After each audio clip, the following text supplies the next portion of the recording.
Hello everyone. आज के इस सेशन में हम अपने chapter micro organisms friend and foe का एक और इम्पॉर्टेंट टॉपिक डिस्कस करेंगे and that is increasing soil fertility. Basically इस चैप्टर का हम एक मेजर टॉपिक पढ़ रहे हैं and that is friendly microorganisms. इस टॉपिक में अभी तक हम ये पढ़ते हुए आए हैं कि किस तरीके से हम माइक्रो ऑर्गेनिजम्स को अपने बेनिफिट के लिए यूज़ कर सकते हैं, यानी कि there are certain microorganisms जो हम ह्यूमन बींग्स के लिए हार्मफुल नहीं होते हैं। इनफैक्ट ये माइक्रो ऑर्गेनिजम्स हमारी हेल्प ही करते हैं इन सर्टेन वेज। इस टॉपिक के अंदर प्रीवियस सेशन में हमने बात करी थी एंटीबायोटिक्स और वैक्सीन की। वहाँ पे हमने सीखा था कि किस तरीके से हम कुछ, फॉर एग्जांपल अगर मैं बात करूँ एक पेनिसिलिन एंटीबायोटिक की, तो वहाँ पे हमने देखा था कि किस तरीके से एक पेनिसिलियम फंगस होता है, एक मोल्ड होता है जो कि डिसीज़ कॉजिंग बैक्टीरिया की ग्रोथ को रिटार्ड करता है, उसे रोकता है या डिसीज़ कॉजिंग बैक्टीरिया को जाकर के किल कर देता है। तो ये फ़ायदा होता है एंटीबायोटिक्स का। अगर मैं बात करूँ वैक्सीन की, तो वैक्सीनेशन एक ऐसी प्रोसेस होती है जिसके हेल्प से हम बहुत सारे ऐसे कुछ मेजर फेटल डिसीजेज़ होते हैं जैसे कि डिप्थेरिया हो गया, टिटनेस हो गया, पोलियो हो गया, इन सभी फेटल डिसीजेज़ को जो है रोक सकते हैं किसी भी पर्सन के अंदर। तो ये सारी बातें हमने करी थी अपने प्रीवियस सेशन में। आज के इस सेशन में हम बात करेंगे इंक्रीजिंग सॉइल फर्टिलिटी की, यानी कि किस तरीके से माइक्रो ऑर्गेनिजम्स हमारी मिट्टी यानी कि सॉइल की फर्टिलिटी को इम्प्रूव करने में या इंक्रीज करने में हेल्प करते हैं। तो चलो जल्दी से आज के इस सेशन को हम स्टार्ट कर लेते हैं। So this is Vibhuti Khare, welcome to Magnet Brains, जहाँ पे आपको सभी चैप्टर्स के वीडियो लेक्चर्स मिलेंगे बिल्कुल फ्री ऑफ कॉस्ट। यानी कि मैग्नेट ब्रेन्स में आपको 2 चैप्टर्स पढ़ने के बाद किसी भी तरह का पेमेंट करने की या पैकेज परचेज करने की रिक्वायरमेंट बिल्कुल भी नहीं है, क्योंकि मैग्नेट ब्रेन्स आप सब तक पहुँचा रहा है क्वालिटी एजुकेशन बिल्कुल फ्री ऑफ कॉस्ट। तो इसी अच्छी बात से हम स्टार्ट कर लेते हैं आज का हमारा ये सेशन, जहाँ पे हम बात करेंगे इंक्रीजिंग सॉइल फर्टिलिटी। अब देखो, ये एक ऐसा टॉपिक है जो कि हम ऑलरेडी अपने फर्स्ट चैप्टर में थोड़ा बहुत इस टॉपिक के बारे में पढ़ चुके हैं, ठीक है। अब बहुत से ऐसे भी बच्चे होंगे जो कि डायरेक्टली जो है सेकेंड चैप्टर पढ़ रहे हैं और सीधे सीधे ये वाला टॉपिक पहली बार समझ रहे हैं या पढ़ रहे हैं, ठीक है। तो मैं उन दोनों ही बच्चों को एक साथ लेकर के इस टॉपिक को पढ़ाना चाहती हूँ। वो बच्चे जो कि ऑलरेडी फर्स्ट चैप्टर मुझसे पढ़ चुके हैं, उनको इस टॉपिक के बारे में एक बेसिक नॉलेज तो होगी ही, लेकिन वो बच्चे जो डायरेक्टली सेकेंड चैप्टर पढ़ रहे हैं ये वाला टॉपिक, तो चिंता करने की बात नहीं है, इस टॉपिक को मैं बेसिक से ही पढ़ाऊंगी, तो आपको ये वाला टॉपिक अच्छी तरीके से समझ में आ जाएगा। अब प्रीवियस चैप्टर में जब हमने क्रॉप प्रोडक्शन और मैनेजमेंट की बात करी थी, तो वहाँ पे मैंने आपको एक चीज़ बताई थी कि जब आप एक ही पीस ऑफ लैंड पे या एक ही मिट्टी में, एक ही सॉइल में बार बार जो है कल्टीवेशन कराते हो, अब वो कल्टीवेशन किसी भी की भी हो सकती है, वो दालों की भी हो सकती है, पल्सेस की भी हो सकती है, अनाज की भी हो सकती है, सीरियल्स की भी हो सकती है, सब्जियों की या फ्रूट्स की, किसी की भी खेती आप कर सकते हो, ठीक है। अब होगा क्या, अगर आप एक ही मिट्टी में, एक ही पीस ऑफ लैंड में बार बार किसी भी चीज़ का कल्टीवेशन करोगे, किसी ना किसी चीज़ की फार्मिंग करोगे, तो सॉइल में जितने भी न्यूट्रिएंट्स होते हैं कहीं ना कहीं वो क्या होते जाएंगे, कम होते जाएंगे, डिप्लीट होते जाएंगे। अब हम सबको पता है कि हमारे जो भी प्लांट्स होते हैं, चाहे वो किसी के भी क्रॉप प्लांट्स क्यों ना हो, अनाज के हों या पल्सेस के हों या सब्जियों के हो या फ्रूट्स के हो, सभी क्रॉप प्लांट्स को जो है न्यूट्रिएंट्स की रिक्वायरमेंट होती ही होती है अपनी ग्रोथ के लिए, अपनी प्रॉपर डेवलपमेंट के लिए, ठीक है। अब सवाल ये है कि ये सारे न्यूट्रिएंट्स उनको मिलते कहाँ से हैं, तो ऑब्वियस सी बात है ये सारे न्यूट्रिएंट्स हमारे क्रॉप प्लांट्स को मिलते हैं हमारी मिट्टी से, यानी कि सॉइल से, जिसके ऊपर वो ग्रो करते हैं। अब होगा क्या, बार बार जो है ना, अगर आप उसी मिट्टी पे खेती करते जाओगे तो क्रॉप प्लांट्स जो है ना सॉइल के न्यूट्रिएंट्स बिल्कुल अब्जॉर्ब करते जाएंगे और एक ऐसी स्टेज आएगी जहाँ पे आपके जो मिट्टी है उसमें जितने भी न्यूट्रिएंट्स हैं वो सब बहुत ही आप बोल सकते हो कि कम अमाउंट में जो है चले जाएंगे। तो उस सिचुएशन में आप बोल सकते हो कि सॉइल क्या हो गई है, इनफर्टाइल हो गई है, यानी कि अब हमारी जो मिट्टी है वो उपजाऊ नहीं रही। अब आप उस पर किसी भी चीज़ को जो है ना ग्रो करवाना चाहोगे, किसी भी क्रॉप प्लांट को, तो वो इतने अच्छी तरीके से प्रॉपरली जो है ना ग्रो नहीं कर पाएगी, वो हेल्दी नहीं रह पाएगी। क्यों? क्योंकि जो न्यूट्रिएंट्स चाहिए उसको, वो तो सॉइल में है ही नहीं, वो तो सब डिप्लीट हो गए, चले गए। तो अब सवाल ये होता है कि ऐसे तो हम अपनी सॉइल को जो है ना इनफर्टाइल नहीं छोड़ सकते हैं, कुछ ना कुछ तो हमको करना पड़ेगा, है ना। तो इसके लिए हमने प्रीवियस चैप्टर में हमने पढ़ा था कि किस तरीके से हम फर्टिलाइजर्स का यूज़ करते हैं। एक हमारे पास होते हैं ऑर्गेनिक फर्टिलाइजर्स और वही हमारे पास होते हैं हमारे केमिकल फर्टिलाइजर्स। जैसे कि मैंने आपको वहाँ भी समझाया था कि अगर हमारी बॉडी में किसी न्यूट्रिएंट की डेफिशिएंसी हो जाती है, प्रोटीन की डेफिशिएंसी हो गई, विटामिन की डेफिशिएंसी हो गई, है ना, तो मिनरल्स की डेफिशिएंसी हो गई, तो हम क्या करते हैं, डॉक्टर के पास जाते हैं। डॉक्टर हमें बहुत अच्छी सी टॉनिक या सप्लीमेंट जो है प्रिस्क्राइब कर देते हैं कि खाने के बाद, है ना, डिनर के बाद या लंच के पहले आप ये वाली जो है ना टॉनिक ले लो, सप्लीमेंट ले लो, जो भी डेफिशिएंसीज हैं बॉडी में वो दूर हो जाएंगी। सिमिलरली अगर सॉइल में न्यूट्रिएंट्स की डेफिशिएंसी होती है तो हमने प्रीवियस चैप्टर में फर्टिलाइजर्स का यूज़ करना सीखा है। ऑर्गेनिक फर्टिलाइजर्स हमारे, जिनको हम मैन्योर्स कहते हैं, वो नेचुरल प्रोसेस के थ्रू बनते हैं। जो भी एनिमल वेस्ट वगैरह होता है, ह्यूमन एक्सक्रीटा होता है, फार्म वेस्ट होता है, उसको नेचुरली जो है डिकम्पोज होने के लिए छोड़ दिया जाता है। तो जो डिकम्पोज प्रोडक्ट निकल के आता है सामने, उसी को हम ऑर्गेनिक मैन्योर कहते हैं। वहीं अगर हम बात करें अपने केमिकल फर्टिलाइजर्स की, तो ये ऑथेंटिकली क्या होते हैं, बिल्कुल केमिकल्स ही होते हैं, और इन केमिकल्स को फैक्ट्रीज़ में बाकायदा सिंथेसाइज करना पड़ता है।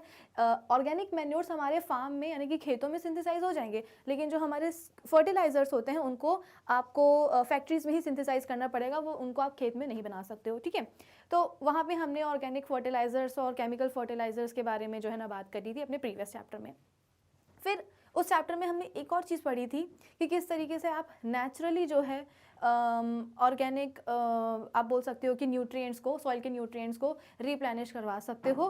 तो वो हो सकता है आपका क्रॉप रोटेशन का मेथड। अगर आपको याद हो तो वहाँ पे हमने सीखा था कि किस तरीके से लेग्यूमिनस और नॉन लेग्यूमिनस क्रॉप प्लांट्स को हम ऑल्टरनेट मैनर में जो है ग्रो करवाते हैं, कल्टीवेट करते हैं। एक बार हमने लेग्यूमिनस क्रॉप प्लांट्स की खेती करी है, जिसके कारण जो सॉइल है वो नाइट्रोजन रिच हो गई। अब जब लेग्यूमिनस क्रॉप प्लांट को हमने हार्वेस्ट कर लिया, उसकी जगह पे अब हम एक नॉन लेग्यूमिनस क्रॉप प्लांट लेकर के आए हैं, जो कि क्या करता है, सॉइल में जितने भी न्यूट्रिएंट्स होता है उसको ऑब्जॉर्ब कर लेता है। यानी कि सॉइल में फिर से न्यूट्रिएंट्स की कमी हो गई, अब दोबारा से हम क्या करते हैं, लेग्यूमिनस क्रॉप प्लांट्स को ग्रो करवाते हैं, ताकि सॉइल जो है क्या हो जाए, फिर से न्यूट्रिएंट रिच हो जाए, to be more specific nitrogen rich हो जाए, ठीक है। तो ये एक अलग मेथड हो गया, ये नेचुरल मेथड हो गया। यहाँ पे आपको किसी एडिशनल चीज़ डालने की ज़रूरत नहीं पड़ती। ये नहीं कि आप मैन्योर डाल रहे हो या फर्टिलाइजर डाल रहे हो, नहीं।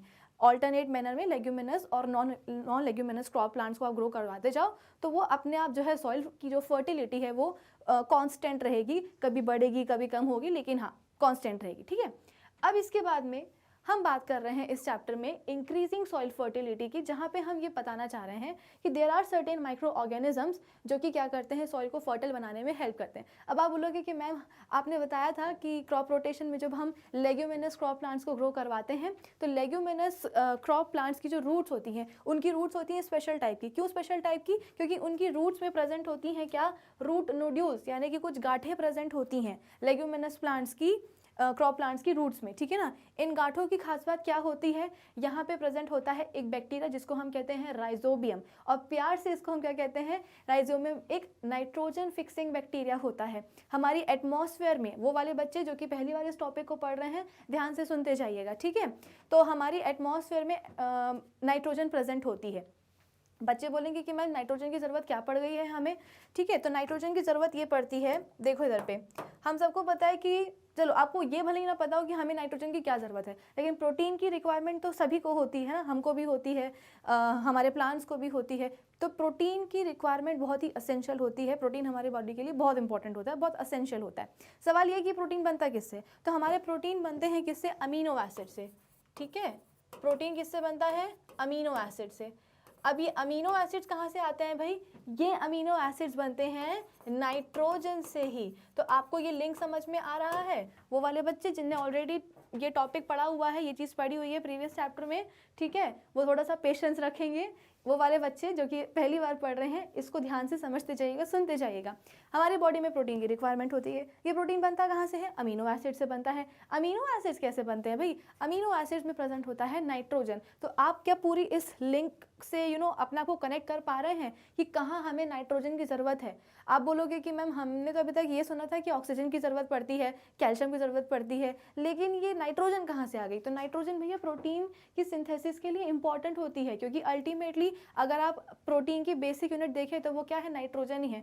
तो आप बोलोगे कि मैम चलो कोई बात नहीं, नाइट्रोजन ही तो चाहिए, है ना। तो हमारी जो एटमॉस्फेयर है, हम सबको पता है कि हमने जूनियर क्लासेस में पढ़ा है कि एयर क्या है, it is a mixture of gases, यानी कि हमारे एटमॉस्फेयर में हमारे आसपास जो हवा होती है उसमें कई तरह की गैसेज होती हैं, कार्बन डाइऑक्साइड भी है, ऑक्सीजन भी है, नाइट्रोजन भी होती है। तो क्यों ना हम इस नाइट्रोजन को, एटमॉस्फेरिक नाइट्रोजन को इनहेल कर लें, just like we inhale oxygen, और इस एटमॉस्फेरिक नाइट्रोजन से हम क्या करें, अपने बॉडी के अंदर प्रोटीन सिंथेसाइज कर लें। लेकिन यू नो व्हाट, ये जितनी प्रोसेस आपको सिंप्लीफाइड दिख रही है, सिंपल दिख रही है ना, इतनी होती नहीं है। एक्चुअली ये कॉम्प्लेक्स प्रोसेस होती है, और ह्यूमन बीइंग्स यानी कि हमारे बस में नहीं है अपनी बॉडी में जो है ना एटमॉस्फेरिक नाइट्रोजन से प्रोटीन को सिंथेसाइज करना। इनफैक्ट हम ह्यूमन बीइंग्स तो अपना खाना खुद सिंथेसाइज कर ही नहीं पाते हैं, हम तो हमेशा किसी और पे ही डिपेंडेंट होते हैं। या तो हमको प्लांट बेस्ड फूड प्रोडक्ट्स चाहिए हैं, या फिर हमें एनिमल बेस्ड फूड प्रोडक्ट्स चाहिए, यानी कि हम अपनी बॉडी में अपना खाना खुद सिंथेसाइज नहीं कर सकते। जस्ट लाइक प्लांट्स के पास क्लोरोफिल है, वो अपना खाना खुद बना लेते हैं सिंपल सब्सटेंसेस से, लेकिन हम ऐसे नहीं हैं, ठीक है ना। तो बेसिकली मुद्दा क्या है यहाँ पे, हमें एटमॉस्फेरिक नाइट्रोजन को जो है प्रोटीन को बनाने में यूटिलाइज करना है। अब मैंने आपको पहले भी एग्जांपल दिया था कि एक तरफ आपके पास क्या है, एक तरफ आपके पास है चॉकलेट, ठीक है, और दूसरी तरफ है आपके पास चॉकलेट को बनाने वाली कोको बीन्स। तो मैं आपको दो ऑप्शंस देती हूँ कि या तो आप चॉकलेट खा लो या चॉकलेट को बनाने वाली कोको बीन्स खा लो। तो ऑब्वियस सी बात है, आप किसको चूज़ करोगे, आप चॉकलेट को ही चूज़ करोगे। ऑल्दो कोको बीन्स से ही चॉकलेट बनती है, लेकिन फिर भी आप कोको बीन्स को अलग करोगे और आप चॉकलेट को ही खाना पसंद करोगे। क्यों? क्योंकि चॉकलेट अभी आपके लिए खाना कन्वीनियंट है, या आप ये बोल सकते हो कि चॉकलेट अभी अपने एक यूटिलाइजेबल फॉर्म में, यानी कि चॉकलेट का भी फॉर्म ऐसा है कि आप उसको तुरंत की तुरंत खा सकते हो और आप उसको यूटिलाइज कर सकते हो। लेकिन अगर हम बात करेंगे कोको बीन्स की, तो कोको बीन्स को अभी तो वो अभी अपने बहुत ही रॉ फॉर्म में है, वो कच्ची हैं वो, ठीक है। पूरी प्रोसेस के थ्रू उनको चॉकलेट में कन्वर्ट किया जाएगा, पाउडर बनाया जाएगा, फिर चॉकलेट बनाई जाएगी उनसे। तो कोको बीन्स कहने को तो काम की हैं, लेकिन फिर भी हम उनको अभी यूटिलाइज नहीं कर सकते, वो अभी अपनी यूटिलाइजेबल फॉर्म में नहीं है। यही केस होता है किसके साथ, हमारे साथ, कि नाइट्रोजन है एयर में, एटमॉस्फेरिक एयर में, लेकिन फिर भी अभी हम उसको नहीं ले सकते हैं, उससे अभी आप बोल सकते हो कि वो अभी अपने यूटिलाइजेबल फॉर्म में नहीं है। तो सवाल ये उठता है कि आखिर नाइट्रोजन को उसके यूटिलाइजेबल फॉर्म में कन्वर्ट करेगा तो कौन? क्योंकि ह्यूमन बींग्स ने तो अपने हाथ उठा करके रखे हुए हैं, हाथ ऊपर करे हुए हैं कि भैया हमसे ना हो पाएगा, हम तो अपना खाना खुद ही सिंथेसाइज नहीं कर सकते हैं, तो कहाँ से हम एटमॉस्फेरिक नाइट्रोजन से जो है ना प्रोटीन को सिंथेसाइज करेंगे, हमसे ना हो पाएगा। तो आसान है, हमारे जो प्लांट्स होते हैं, ठीक है, इन प्लांट्स ने जिम्मा उठाया होता है कि चलो ठीक है भाई, हम ही क्या करेंगे, एटमॉस्फेरिक नाइट्रोजन को जो है उसके यूटिलाइजेबल फॉर्म में कन्वर्ट करेंगे। कैसे करेंगे? तो हमारे पास होते हैं बहुत ही अमेजिंग से लेग्यूमिनस प्लांट्स। इन लेग्यूमिनस प्लांट्स की जो रूट नोड्यूल्स हैं वहाँ पे प्रेजेंट होता है यही राइजोबियम, जिसको हम प्यार से नाइट्रोजन फिक्सिंग बैक्टीरिया कहते हैं। ये बेसिकली राइजोबियम क्या करता है, एटमॉस्फेयर में जो नाइट्रोजन है उसको पकड़ के लेकर के आएगा और इस नाइट्रोजन को, ठीक है, इस नाइट्रोजन को वो किस में कन्वर्ट कर देगा, यूटिलाइजेबल फॉर्म्स में, जिसको हम कहते हैं नाइट्राइट्स, ठीक है, नाइट्रेट्स और साथ में अमोनियम। क्या बोला मैंने कि ये जो राइजोबियम बैक्टीरिया है ये क्या करता है, एटमॉस्फेरिक नाइट्रोजन को कन्वर्ट कर देता है उसके यूटिलाइजेबल फॉर्म्स में, जिसको हम कहते हैं नाइट्रेट्स, नाइट्राइट्स एंड अमोनियम। अब जितना अच्छा, ये राइजोबियम होता कहाँ है, लेग्यूमिनस प्लांट्स की जो रूट, आप बोल सकते हो कि रूट्स की जो नोड्यूल्स होती है, जो गांठें होती हैं उनकी रूट्स में, वहाँ पे बैठा हुआ रहता है, ठीक है। अब जितना ये जो बेसिकली जितने भी बने हैं ना नाइट्राइट्स और अमोनियम, ये सब क्या है, ये कंपाउंड्स हैं। कौन से वाले? तो नाइट्रोजन कंपाउंड्स है ना, देखो ना इन सभी कंपाउंड्स में नाइट्रोजन है ना, तो इसीलिए इनको हम कहते हैं नाइट्रोजन कंपाउंड्स। अब इस लेग्यूमिनस प्लांट को जितने नाइट्रोजन कंपाउंड्स की रिक्वायरमेंट होगी उतने ही अपने पास रखेगा, बाकी ये सब जो है सॉइल में फैला देता है, ठीक है। तो और फिर फर्दर ये जो प्लांट होगा वो इन्हीं नाइट्रोजन रिच कंपाउंड्स की हेल्प से प्रोटीन सिंथेसाइज करेगा। और जब हम ह्यूमन बींग्स इस प्लांट को खाएंगे या इस प्लांट से मिलने वाले प्रोडक्ट को हम खाएंगे तो हमारे अंदर वो प्रोटीन आ जाएगा, है ना। तो ह्यूमन बींग्स की प्रॉब्लम यहाँ पे सॉल्व हो गई कि हमें पका पकाया प्रोटीन जो है मिल गया है। किसने बनाया है? तो हमारे प्लांट्स ने बनाया है, ठीक है। फिर क्या होगा, अब जैसे कि मैंने आपको बताया कि इस प्लांट को जितनी इस नाइट्रोजन कंपाउंड्स की रिक्वायरमेंट थी उतनी वो रखेगा, बाकी सब सॉइल में रिलीज कर देगा। अब इस प्लांट की जगह पे हम कोई दूसरा प्लांट लेकर के आएंगे, यानी कि एक नॉन लेग्यूमिनस प्लांट लेकर के आएंगे जो कि नाइट्रोजन, जिसके पास रूट नोड्यूल्स नहीं है, जिसके पास राइजोबियम बैक्टीरियम नहीं है, ठीक है। जब हम एक ऐसे प्लांट को लेकर के आएंगे और उसको सॉइल में जो ना ग्रो करवाएंगे, तो ऑब्वियसली अब हमारी जो सॉइल है वो नाइट्रोजन रिच हो गई कि नहीं हो गई है? क्यों? क्योंकि इस राइजोबियम ने ये सारे जो नाइट्रोजन के कंपाउंड्स थे वो रूट्स में या बोल सकते हो कि सॉइल में जो है रिलीज कर दिए, तो हमारी सॉइल क्या हो गई? नाइट्रोजन रिच हो गई है, ठीक है। तो अब दूसरी बार जो क्रॉप प्लांट आएगा, नॉन लेग्यूमिनस क्रॉप प्लांट आएगा जो कि खुद नाइट्रोजन को फिक्स नहीं कर सकता, जिसके अंदर कोई राइजोबियम बैक्टीरिया नहीं है, वो क्या करेगा? इस सॉइल में जो भी नाइट्रोजनस कंपाउंड्स हैं उन कंपाउंड्स को वो अब्जॉर्ब करेगा अपनी ग्रोथ एंड डेवलपमेंट के लिए और प्रोटीन बनाएगा, ठीक है। तो ये साइकिल जो है चलती जाती है। अब नॉन लेग्यूमिनस क्रॉप प्लांट के कारण सॉइल फिर से क्या हो गई है? नाइट्रोजन में इसकी कमी आ गई है ना। तो अब हम क्या करेंगे? इसकी जगह दोबारा से अब हम एक लेग्यूमिनस क्रॉप प्लांट लेकर के आएंगे जो कि क्या करेगा? हमारे लिए एटमॉस्फेरिक नाइट्रोजन को इन यूटिलाइजेबल फॉर्म्स में जो है कन्वर्ट कर देगा। तो ये साइकिल चलती रहती है, इसी को हम कहते हैं क्रॉप रोटेशन। और इस क्रॉप रोटेशन से हो क्या रहा है? हमारी सॉइल जो है नाइट्रोजन रिच हो रही है, यानी कि हमारी सॉइल की फर्टिलिटी इंप्रूव हो रही है, क्योंकि हमारी सॉइल के न्यूट्रिएंट्स उसको मिलते जा रहे हैं। ये हो गया एक मेथड। अब हम आ जाते हैं अपने दूसरे मेथड के ऊपर। इस दूसरे मेथड को करता कौन है? इस दूसरे मेथड को करता है हमारा ब्लू ग्रीन अलगी, ठीक है। इसको हम साइनोबैक्टीरिया भी बोलते हैं। Some of the microorganisms present in the soil can fix nitrogen gas from the atmosphere to form nitrogen compounds. These nitrogen compounds mix with the soil and increase the fertility of the soil. For example, some bacteria and blue-green algae. Some bacteria मतलब कौन? वही हमारा rhizobium bacteria. And blue-green algae. याद रखिएगा ये नाम, blue-green algae are able to fix nitrogen gas from the atmosphere to enrich the soil with nitrogen compounds and increase its fertility. The nitrogen fixing bacteria and blue-green algae are called biological nitrogen fixers. और इन्हीं nitrogen fixing bacteria, और इसको G कर लेना, ठीक है ना, blue-green algae को हम क्या कहते हैं? Biological nitrogen fixers कहते हैं। The nitrogen fixing blue-green algae यहाँ पे आपको दी हो गई होगी, ये देखो, ये कुछ इस तरह की लगती है blue-green algae हमारी, ठीक है। चलो, since blue-green algae store in the nitrogen piece made by nitrogen fixation, they are used as fertilizers in agriculture. The addition of blue-green algae to barren fields increases the nitrogen content of the soil and makes it fertile. Basically होता क्या है? अगर आप barren fields में, है ना, अगर आप क्या करोगे? blue-green algae को जो है ना ऐड कर दोगे, तो जो soil है वो क्या हो जाएगी? soil का nitrogen content बढ़ जाएगा और वो fertile हो जाएगी, है ना। फिर Rhizobium bacteria present in the root nodules of the leguminous plants like peas, beans, algae, etc. also fix atmospheric nitrogen and increase soil fertility. ठीक है ना, इसको काट देना। तो बेसिकली यहाँ पे हमसे राइजोबियम बैक्टीरिया और ब्लू ग्रीन अलगी की तारीफ करी गई है। राइजोबियम बैक्टीरिया किस तरीके से नाइट्रोजन फिक्स करता है वो मैंने आपको बता दिया है।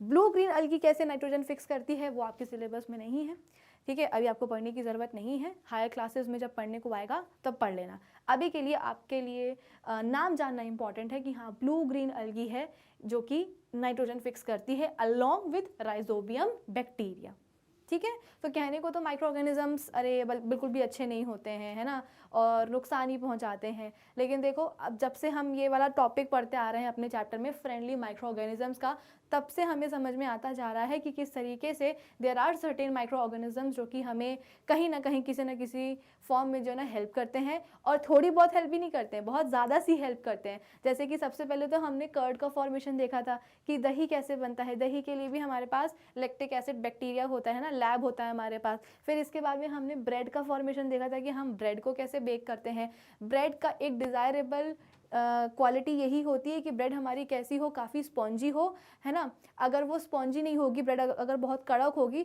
तो वो कड़क वाली ब्रेड हम खाएंगे ही क्यों, है कि नहीं। तो ब्रेड को स्पॉन्जी बनाने वाला होता कौन है? तो वो है ईस्ट। ईस्ट क्या है? एक फंगस है।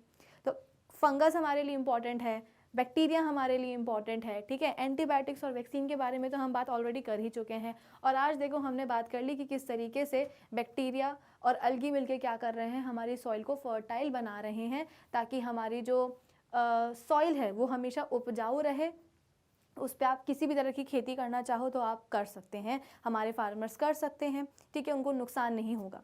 तो इस टॉपिक के लिए बस इतना ही। अब होना हो आपके दिमाग में ये सवाल ज़रूर आया होगा कि मैम अगर कंटिन्यूसली जो है ना माना कि बैक्टीरिया और माइक्रो ऑर्गेनिजम्स वगैरह जो है ना हमारे लिए अच्छे होते हैं, ठीक है, लेकिन अभी भी जो है ना हम सेटिस्फाई नहीं हुए। हमें कुछ और ऐसी चीज़ें बताइए जिसके हेल्प से माइक्रो ऑर्गेनिजम्स हम प्रूव हो सके कि हाँ डेफिनेटली माइक्रो ऑर्गेनिजम्स हमारे लिए क्या होते हैं, अच्छे होते हैं।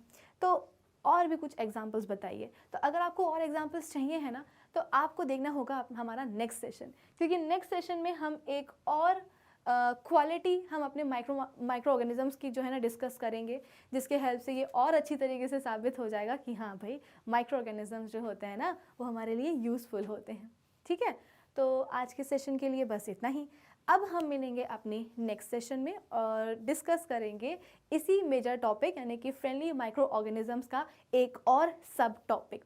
तब तक आप क्या करेंगे, हमारी जो ऑफिशियल वेबसाइट है magnetbrains.com उसे विजिट कर लीजिएगा, जहाँ पे आपको सभी चैप्टर्स के वीडियो लेक्चर्स मिलेंगे एक प्लेलिस्ट में अरेंज। तो आपके लिए उन्हें देखना होगा काफ़ी ज़्यादा convenient. So do visit our official website magnetbrains.com। Till then keep learning with Magnet Brains. Thank you for watching.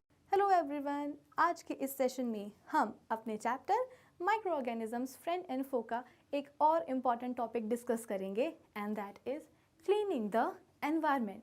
Basically इस चैप्टर का हम एक मेजर टॉपिक पढ़ रहे हैं that is friendly microorganisms, और इस टॉपिक के अंदर हम यही समझने की कोशिश कर रहे हैं कि किस तरीके से माइक्रो ऑर्गेनिजम्स हमारे लिए यूज़फुल हो सकते हैं। यूजुअली हमारे दिमाग में यही कंसेप्ट रहता है कि micro organisms bacteria, virus, fungi मतलब क्या, नुकसान, है ना। लेकिन फ्रेंडली माइक्रो ऑर्गेनिजम्स के इस टॉपिक में हम ये समझने की कोशिश कर रहे हैं कि there are certain microorganisms जो कि हमारे लिए काफ़ी ज़्यादा हेल्पफुल होते हैं, काफ़ी ज़्यादा फ़ायदेमंद होते हैं। ठीक है, तो इसी सीरीज़ में आज हम बात करेंगे अपने टॉपिक क्लीनिंग द एनवायरनमेंट की, यानी कि आज के सेशन में हम ये समझने की कोशिश करेंगे कि कैसे माइक्रो ऑर्गेनिजम्स हेल्प करते हैं हमारे एनवायरनमेंट को क्लीन करने में। तो चलो जल्दी से आज के सेशन को हम स्टार्ट कर ले रहे हैं। So this is Vibhuti Khare, welcome to Magnet Brains, जहाँ पे आपको सभी चैप्टर्स के वीडियो लेक्चर्स मिलेंगे बिल्कुल फ्री ऑफ कॉस्ट। यानी कि मैग्नेट ब्रेन्स में आपको 2 चैप्टर्स पढ़ने के बाद किसी भी तरह का पेमेंट करने की या पैकेज परचेज करने की रिक्वायरमेंट बिल्कुल भी नहीं है, क्योंकि मैग्नेट ब्रेन्स आप सब तक पहुँचा रहा है क्वालिटी एजुकेशन बिल्कुल फ्री ऑफ कॉस्ट। तो इसी अच्छी बात से हम स्टार्ट कर लेते हैं आज का हमारा ये सेशन, जहाँ पे हम बात करेंगे अपने टॉपिक क्लीनिंग द एनवायरनमेंट की। अब देखो हुआ क्या कि ये जो हम टॉपिक पढ़ रहे हैं ना फ्रेंडली माइक्रो ऑर्गेनिजम्स वाला, इस टॉपिक में हमने अभी तक कई सारे सब टॉपिक्स इसके पढ़ लिए हैं। सबसे पहले हमने देखा था कर्ड का फॉर्मेशन की किस तरीके से हमारे जो लैक्टिक एसिड बैक्टीरिया होते हैं लैब, जिसको हम कहते हैं शॉर्ट में, वो कर्ड का फॉर्मेशन कराते हैं मिल्क से, है ना। और इस कर्ड को, इस योगर्ट को हम सब बहुत ही अच्छे से इंजॉय करते हैं। फिर इसके बाद में हमने ब्रेड का फॉर्मेशन देखा था कि कैसे ईस्ट जो कि एक फंगस होता है उसका हम यूज़ करते हैं ब्रेड को बेक करने में, उसको स्पॉन्जी बनाने के लिए। ऑब्वियस सी बात है, ब्रेड जो है ना स्पॉन्जी ही अच्छी लगती है। अगर ब्रेड हमारी बिल्कुल भी स्पॉन्जी ना हो, एकदम कड़क कड़क हो, इमेजिन आपके सामने आपका एक बर्थडे केक आया है और आप जो है ना उसको प्लास्टिक या जो वुडन नाइफ होता है उससे काट ही नहीं पा रहे हो, आपको जो शार्प स्टील वाला नाइफ है वो यूज़ करना पड़ रहा हो, तो क्या आपको वो आपका बर्थडे केक अच्छा लगेगा? नहीं ना। क्यों? क्योंकि उस बर्थडे केक में यूज़ होने वाली जो ब्रेड है वो तभी आपको अच्छी लगेगी जब वो कैसी होगी, स्पॉन्जी होगी। और स्पॉन्जीनेस, जो फ्लफीनेस आती है ब्रेड में, वो क्यों आती है? हमारी ईस्ट यानी कि एक फंगस की हेल्प से। ईस्ट या फंगस क्या करता है, शुगर के ऊपर काम करेगा, ठीक है, और कार्बन डाइऑक्साइड का प्रोडक्शन करवाएगा और साथ में अल्कोहल भी निकलेगा, ठीक है। इसको हम फर्मेंटेशन कहते हैं बेसिकली इस प्रोसेस को। और होता क्या है कि बेसिकली जो कार्बन डाइऑक्साइड है ना, इसी के कारण जो डो होता है ब्रेड का, वो काफ़ी जो है ना राइस कर जाता है, फूल जाता है। क्यों? क्योंकि उसमें कार्बन डाइऑक्साइड गैस भर जाती है। वैसी बात है, अगर आप एक बलून के अंदर हवा भरोगे तो वो फूलेगा ना। सिमिलरली अगर हम बात करेंगे ब्रेड के डो की, तो ब्रेड का डो क्यों फूल जाता है? क्योंकि उसके अंदर कार्बन डाइऑक्साइड गैस प्रोड्यूस करवा लेता है। कौन? हमारा ईस्ट यानी कि फंगस। इसके बाद में जब हम इस ब्रेड को रखते हैं बेक होने के लिए, ठीक है, तो क्योंकि कार्बन डाइऑक्साइड गैस प्रोड्यूस हो गई थी आपके डो के अंदर, ठीक है, तो इसके कारण जो है उसमें बबल्स बन जाते हैं ब्रेड के अंदर, है ना, होल्स बन जाते हैं। फिर इसके बाद में जब आपकी ब्रेड बेक हो जाती, जब आप उसको बाहर निकालते हो, उसके लोफ से आप एक बाकायदा ब्रेड का पीस कट करते हो, तो आपको उसमें बहुत सारे होल्स दिखाई देते हैं। होल्स क्यों दिखाई देते हैं? क्योंकि ऑब्वियसली बात है कार्बन डाइऑक्साइड बन गई थी, तो कार्बन डाइऑक्साइड गैस बनेगी, इसका मतलब क्या? कार्बन डाइऑक्साइड गैस के बबल्स बनेंगे। इन बबल्स के कारण ब्रेड में जो है ना होल्स डेवलप हो जाते हैं।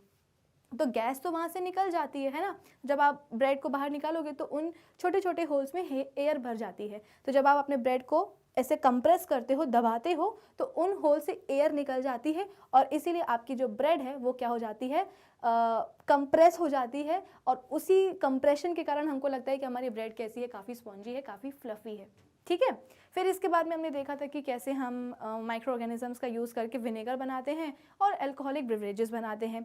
फिर इसके बाद में हमने बात करी थी कि कैसे हमारे माइक्रो ऑर्गेनिजम्स एंटीबायोटिक्स और वैक्सीन में जो है ना हेल्प करते हैं फेटल डिसीज़ को कंट्रोल करने में। फिर इसके बाद में हमने बात करी थी सॉइल की फर्टिलिटी को इम्प्रूव करते हैं। अब हो सकता है कि इतना कुछ पढ़ के कुछ बच्चों के दिमाग में ये आया हो कि मैम अभी भी जो है ना हम माइक्रो ऑर्गेनिजम्स का जो पॉजिटिव रोल है हमारी लाइफ में, उस टॉपिक के लिए ना हम मतलब मान नहीं पा रहे हैं, हम रेडी नहीं कर पा रहे हैं खुद को ये मानने के लिए कि डेफिनेटली माइक्रो ऑर्गेनिजम्स का एक पॉजिटिव रोल भी होता है हमारी लाइफ में।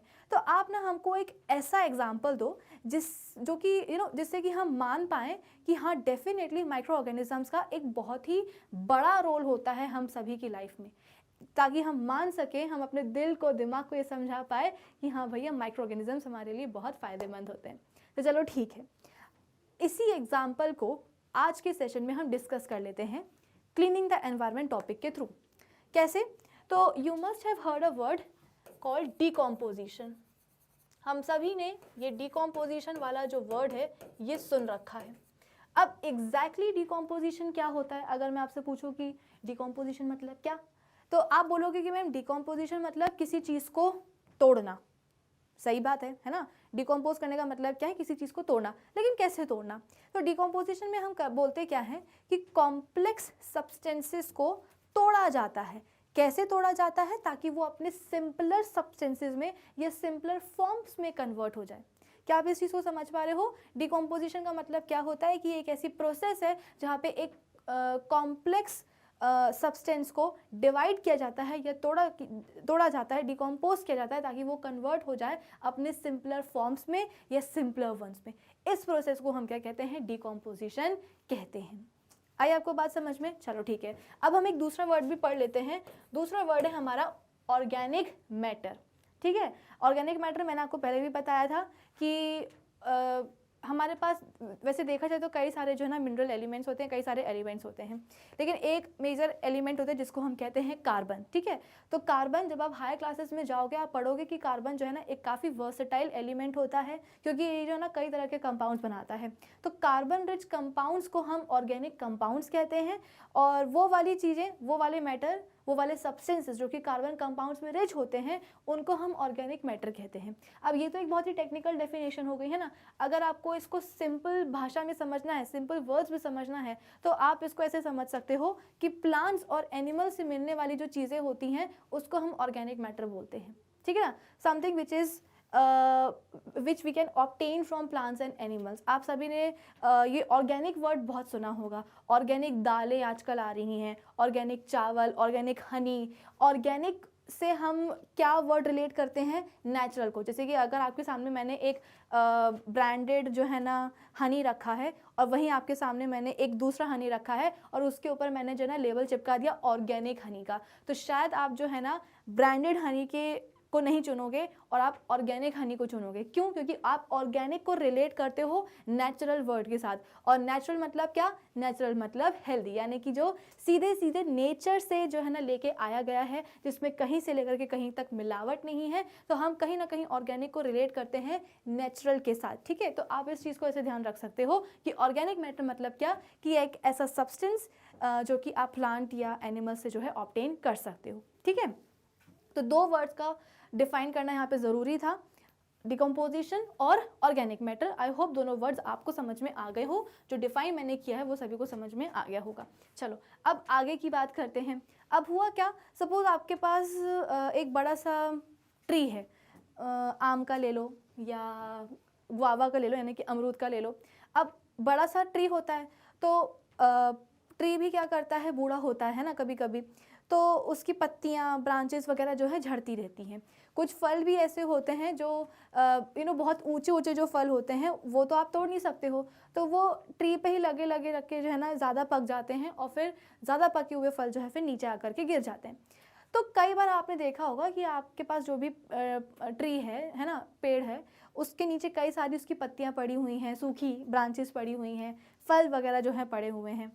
अब अगर आप बहुत टाइम के तक उन लीव्स को, उन ब्रांचेस को या उन ओवर राइपेंड फ्रूट्स को जो है ना हटाओगे नहीं, रिमूव नहीं करोगे, तो आप ग्रेजुअली देखोगे कि अपने आप वो सूखी पत्तियां, सूखी टहनियाँ और जो फ्रूट्स है ना वो अपनी जगह से गायब हो जाते हैं। अब आप बोलोगे कि मैम हाँ, ये चीज़ तो हमने नोटिस करी है, कई बार हमने ऐसे देखा है कि सूखी पत्तियां पड़ी हुई हैं, अब उसको अगर नहीं भी हटाओगे तो भी वहाँ से वो गायब हो जाएंगी। लेकिन सवाल यह है कि आखिर वो गायब होती कहाँ है और उन्हें गायब करता कौन है? तो वो और कहीं नहीं, वो मिट्टी में ही चली जाती हैं। ठीक है, जो वैनिश वाला वर्ड आ रहा है, जो गायब वाला वर्ड आ रहा है कि कहाँ गई सूखी पत्तियाँ, कहाँ गई सूखी टहनियाँ, तो वो मिट्टी के अंदर ही चली जाती हैं। सवाल ये है कि अगर वो मिट्टी के अंदर गई हैं तो उनको मिट्टी के अंदर भेजने वाला है कौन? तो वो होते हैं हमारे डिकम्पोजर्स। डिकम्पोजर्स यानी कि डिकम्पोजिंग माइक्रो ऑर्गेनिजम्स। ये micro organisms, decomposing micro organisms करते क्या हैं? जो डेड लीव्स हैं, जो ब्रांचेस हैं, जो फ्रूट्स हैं, उनके ऊपर काम करते हैं आकर के और उनको डिकम्पोज करते हैं। डिकम्पोज करना मतलब अभी अभी मैंने आपको समझाया था। डिकम्पोजिशन मतलब क्या? कि कॉम्प्लेक्स सब्सटेंसेस को सिंपलर सब्सटेंसेस में डिवाइड करना, सिंपलर फॉर्म्स में डिवाइड करना। ठीक है, तो डिकम्पोजिंग बैक्टीरिया करते क्या है? पेड़ों की सूखी टहनियों पर या ब्रांचेस पर या लीव्स पर आकर के काम करते हैं और उनको डिकम्पोज करते हैं। मैंने आपको अभी अभी ऑर्गेनिक मैटर के बारे में क्या समझाया था कि ऑर्गेनिक मैटर क्या होता है? एक ऐसा सब्सटेंस जो कि हम प्लांट और एनिमल से ऑब्टेन कर सकते हैं। तो पेड़ों की जो सूखी पत्तियां हैं, टहनियां हैं, फ्रूट्स वगैरह हैं, उनके अंदर भी तो ऑर्गेनिक मैटर होगा कि नहीं होगा? क्यों? क्योंकि वो पेड़ों से तो मिले हैं और पेड़ों से मिलने वाली चीज़ किस में रिच होती है? ऑर्गेनिक मैटर में रिच होती है। तो चाहे वो उसकी पत्तियां हो, चाहे वो उसकी ब्रांचेस हो, चाहे उसकी वो फ्रूट्स हो, चाहे वो कुछ भी हो, चाहे पेड़ों की छाल ही क्यों ना हो, जिसको हम बार्क कहते हैं इंग्लिश में, चाहे वो ही क्यों ना हो, इन सभी चीज़ों में क्या है? ऑर्गेनिक मैटर है। ठीक है ना? तो ये जो ऑर्गेनिक मैटर होता है, इसी ऑर्गेनिक मैटर पे डिकम्पोजिंग बैक्टीरिया या माइक्रो ऑर्गेनिजम्स आकर के काम करते हैं और इस ऑर्गेनिक मैटर को वो सिंपलर सब्सटेंसेस में, ये सिंपलर फॉर्म्स में कन्वर्ट कर देते हैं। और ये सिंपलर फॉर्म्स कहाँ चले जाते हैं? सॉइल में चले जाते हैं, यानी कि मिट्टी में चले जाते हैं। अब इसी मिट्टी में अगर आप कुछ और ग्रो करवाना चाहो, किसी आप क्रॉप प्लांट को ग्रो करवाना चाहो, तो ईजिली हमारे ये जो क्रॉप प्लांट्स हैं वो ग्रो कर जाएंगे। क्यों? तो याद करो, प्रीवियस चैप्टर में हमने बात करी थी कि हमारे जो प्लांट्स होते हैं उनको ग्रोथ के लिए न्यूट्रिएंट्स की रिक्वायरमेंट तो होती है, लेकिन साथ साथ ऑर्गेनिक मैटर भी चाहिए होता है।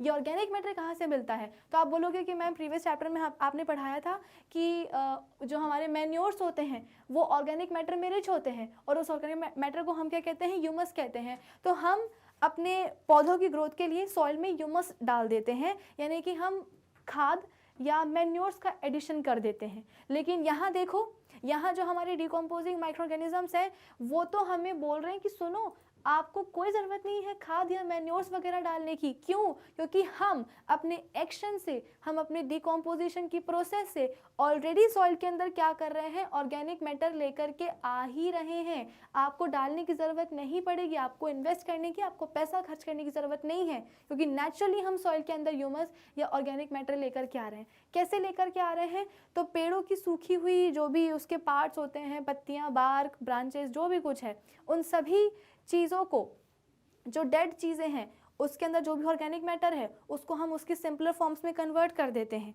और ये जो सिंपलर ऑर्गेनिक मैटर का जो फॉर्म है ये मिट्टी में ही आकर के मिल जाएगा। और मिट्टी से जो भी आप वहाँ पे ग्रो करवाना चाहो प्लांट, वो जो है organic matter, simpler organic substances, या आप बोल सकते हो कि ऑर्गेनिक मैटर का सिंपलर फॉर्म्स जो है प्लांट्स अब्जॉर्ब कर लेंगे अपनी रूट्स के थ्रू। तो देखो यहाँ पे माइक्रो ऑर्गेनिजम्स ने किसानों को रोका है कि भैया किसी तरह का खर्च मत करो, आपका ये जो वाला काम है ना, सॉइल को फर्टाइल बनाने वाला काम है, ये भी हम ही कर लेंगे। इनफैक्ट ये तो अभी मैंने बात करी कि इसकी जो डेड प्लांट के जो पार्ट्स होते हैं, ठीक है ना, पत्तियाँ ये सब वगैरह। कुछ अगर मैं बात करूँ एनिमल्स की, ठीक है ना, तो जानवरों में, जंगलों में जानवर जो है मरते रहते हैं, है ना। कोई नेचुरल डेथ से मर जाता है या कोई जानवर किसी का जो है ना शिकार कर लेता है, ठीक है।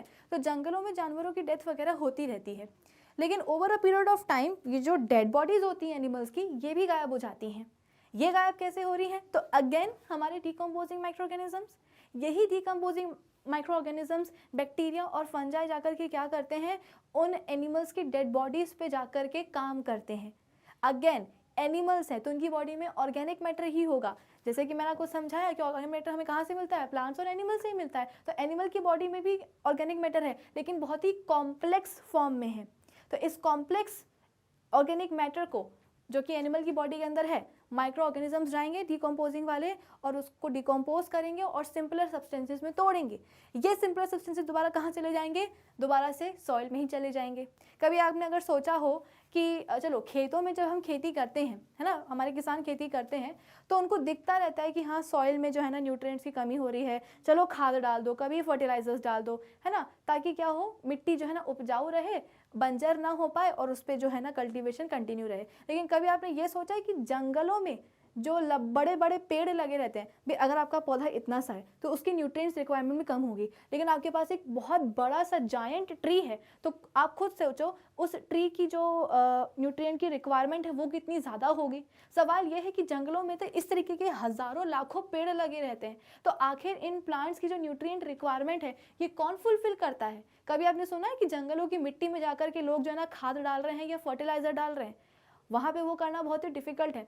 तो सवाल यह है कि जंगलों की जो मिट्टी होती है जहाँ पे बड़े बड़े पेड़ लगे रहते हैं, उनकी न्यूट्रिएंट की रिक्वायरमेंट को कौन फुलफिल करता है, तो यही हमारे micro organisms, decomposing micro organisms. ये क्या करते हैं, जो डेड प्लांट के जो पार्ट्स होते हैं, जो जंगली जानवरों की जो डेड बॉडीज़ होती हैं उनको डिकम्पोज करते हैं और उनको डिकम्पोज करके आप बोल सकते हो कि सॉइल की फर्टिलिटी को इम्प्रूव कर देते हैं। क्यों, क्योंकि ऑर्गेनिक मैटर आ जाता है सॉइल में, यानी कि ह्यूमस एडिशन हो जाता है। आई आपको बात समझ में? तो अब मुझे लगता है कि आप लोगों को समझ में आ रही होंगी चीज़ें कि किस तरीके से जो डिकम्पोजिंग माइक्रो ऑर्गेनिजम्स हैं वो कितने हेल्पफुल होते हैं हमारी लाइफ में, ठीक है ना। क्योंकि आप खुद ही सोचो, अगर जंगल नहीं रहेंगे तो फिर कैसे काम चलेगा। जंगलों का होना तो बहुत इंपॉर्टेंट है। इनफैक्ट अभी तो आजकल जो ट्रेंड चला है ना, आजकल नहीं कई सालों से ही चल रहा है कि भाई जितने ज़्यादा हो सके उतने पेड़ लगाओ, क्योंकि जंगलों में पेड़ों की कटाई बहुत ज़्यादा होती जा रही है। तो ऑब्वियस सी बात है, बहुत सारे जो ना क्लाइमेटिक कंडीशंस जो है ना एडवर्स होती जा रही हैं, ठीक है। तो ये सब बात हुई किसकी, माइक्रो ऑर्गेनिजम्स की। अब हो सकता है आपके दिमाग में आया हो कि चलो ठीक है, सॉइल की फर्टिलिटी बढ़ा रहे हैं, ऑर्गेनिक मैटर का एडिशन जो है ना सॉइल में कर रहे हैं, तो कौन सी बड़ी बात है। बड़ी बात तो है। क्यों, क्योंकि ये जो माइक्रो ऑर्गेनिजम्स है ना, ये हमारी पूरी न्यूट्रिएंट की जो साइकिल है उसको कंप्लीट कर रहे हैं, उसको चला रहे हैं। कैसे चला रहे हैं भाई, मैंने आपको क्या समझाया था, हम जो ह्यूमन बींग्स होते हैं, हमारी जो खाने पीने की रिक्वायरमेंट होती है, जो डिमांड होती है, उसको हम फुलफिल कहाँ से करते हैं, या तो हम प्लांट बेस्ड प्रोडक्ट्स को खाते हैं या हम एनिमल बेस्ड फूड्स को खाते हैं, कि नहीं। हम जो भी खाना खाते हैं उसका सोर्स कहाँ से आता है, तो प्लांट से आता है या एनिमल से आता है। एनिमल्स भी कौन से वाले, जो हर्बीवोर्स होते हैं, यानी कि जो पौधों को खाते हैं। आप खुद ही सोचो, जो भी नॉन वेजिटेरियंस होते हैं, या तो वो गोट का मीट खाते हैं या चिकन मीट खाते हैं, है ना, ऑब्वियस ही बात है। तो ये जो हर्बीवोर्स आप खा रहे हो, ये हर्बीवोर्स भी क्या खाते हैं, प्लांट्स ही तो खाते हैं ना। मतलब आप ये समझ लो कि प्लांट्स के ऊपर जीवन की कितनी ज़्यादा डिपेंडेंसी है, कि अगर प्लांट्स नहीं होंगे तो जो वेजिटेरियंस हैं वो कहाँ से अपना खाना लेकर आ पाएंगे।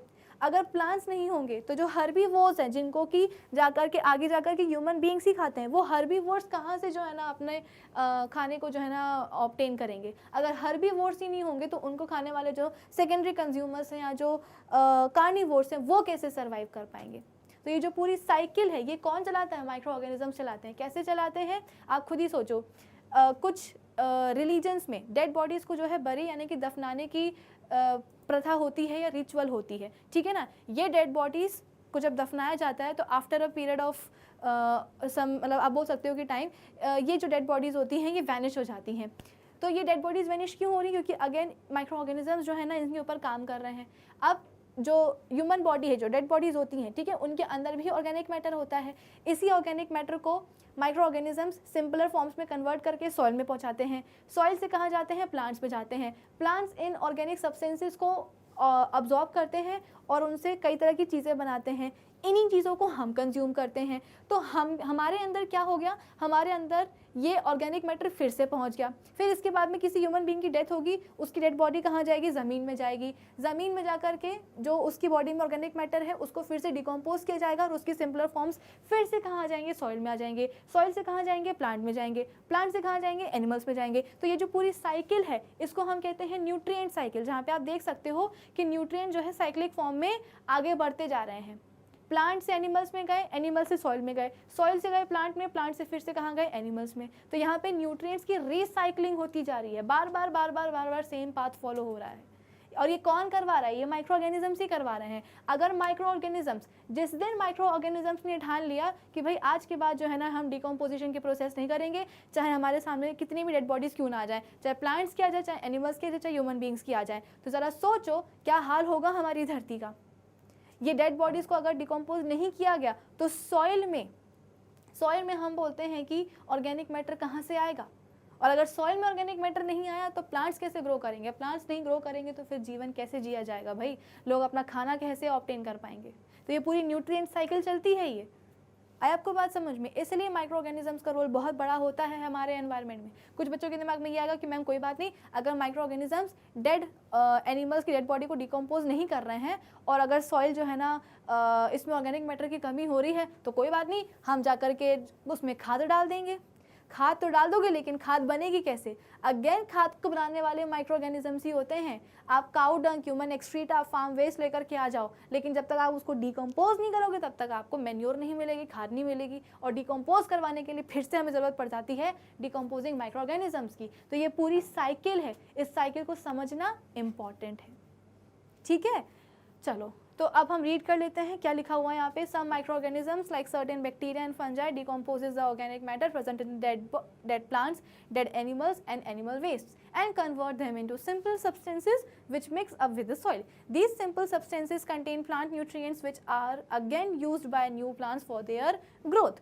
Since microorganisms decompose the harmful and smelly dead remains of the plants and animal waste like feces, dung, urine etc. into harmless materials, they can clean the environment. अब ये microorganisms कर क्या रहे हैं, बेसिकली जो वेस्ट निकल के आ रहा है एनिमल्स का, प्लांट्स का, है ना, डेड बॉडीज जो भी निकल के आ रही हैं प्लांट्स, एनिमल्स, ह्यूमन बींग्स की, उन सबको ये गायब कर रहे हैं कि नहीं कर रहे हैं अपनी डिकम्पोजिशन की प्रोसेस से। गायब करना मतलब क्या, एनवायरनमेंट को क्लीन करना, वरना डेड बॉडीज पड़ी रहेंगी, आप क्या ही कर लोगे।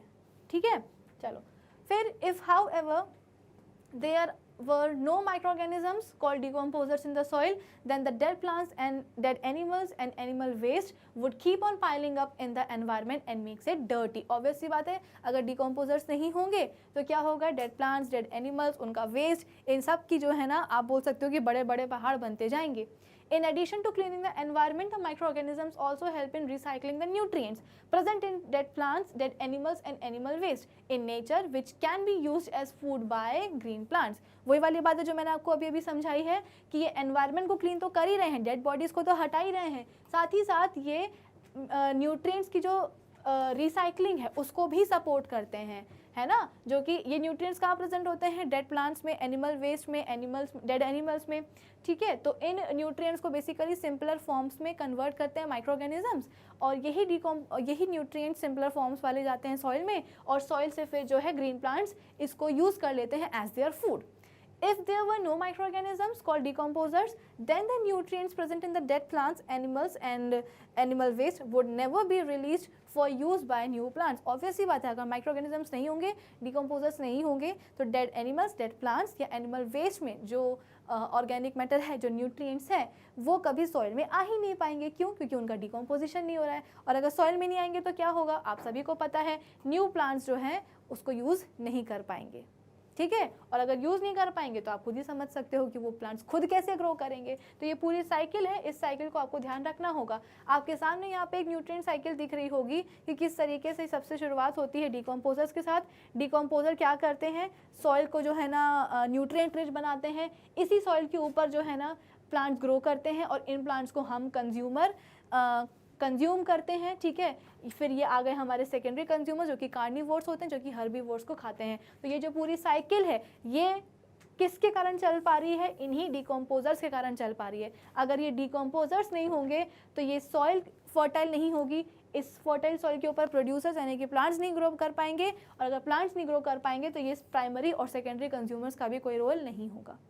ठीक है, तो मुझे लगता है कि आज के इस सेशन की हर एक बात सभी को समझ में आई होगी, और इसी सेशन के साथ में आपका ये जो मेजर टॉपिक चल रहा है फ्रेंडली माइक्रो ऑर्गेनिजम्स वाला, वो होता है फिनिश। ठीक है, तो कुल मिलाकर के आज हमने बहुत सारी बातें करी हैं। आज हमने, आप बोल सकते हो कि जो माइक्रो ऑर्गेनिजम्स का, स्पेशली जो हमारे डिकम्पोजर्स होते हैं, उनका बहुत बड़ा रोल हमारे इस पूरे एनवायरनमेंट में जो है वो हमने सीखा है। और उम्मीद करती हूँ कि ये जो माइक्रो ऑर्गेनिजम्स का रोल मैंने आपको पढ़ाया आज के सेशन में, ये आप कभी भी नहीं भूलोगे।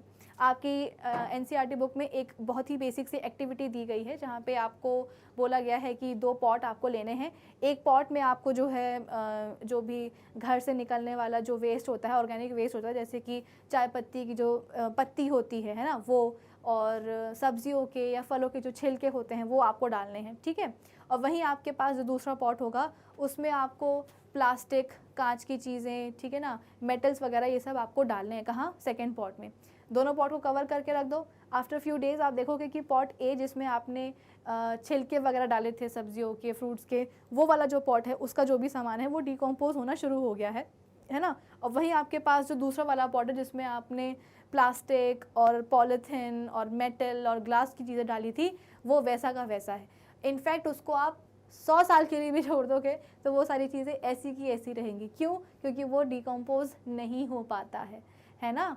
आपकी जो डिकम्पोजर्स होते हैं, जो माइक्रो ऑर्गेनिजम्स होते हैं डिकम्पोजिंग वाले, वो ऑर्गेनिक मैटर को ही डिकम्पोज करते हैं। अब प्लास्टिक, पॉलीथिन को, मेटल को, ग्लास को डिकम्पोज करना आसान नहीं है।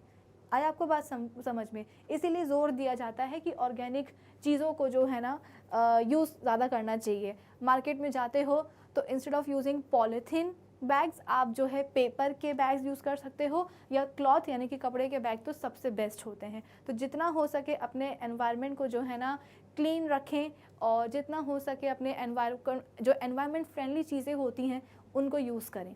ठीक है, तो आज के सेशन के लिए बस इतना ही। अब हम मिलेंगे अपने नेक्स्ट सेशन में और डिस्कस करेंगे इस चैप्टर से रिलेटेड कुछ और नए टॉपिक्स को। तब तक आप क्या करेंगे, हमारी जो ऑफिशियल वेबसाइट है magnetbrains.com, उसे विजिट कर लीजिएगा, जहाँ पे आपको सभी चैप्टर्स के वीडियो लेक्चर्स मिलेंगे प्लेलिस्ट में अरेंज। तो आपके लिए उनको देखना होगा काफ़ी ज़्यादा convenient. So do visit our official website magnetbrains.com। Till then keep learning with Magnet Brains. Thank you for watching. Hello everyone, आज के इस सेशन में हम सॉल्व करने वाले हैं कुछ मल्टीपल चॉइस क्वेश्चंस।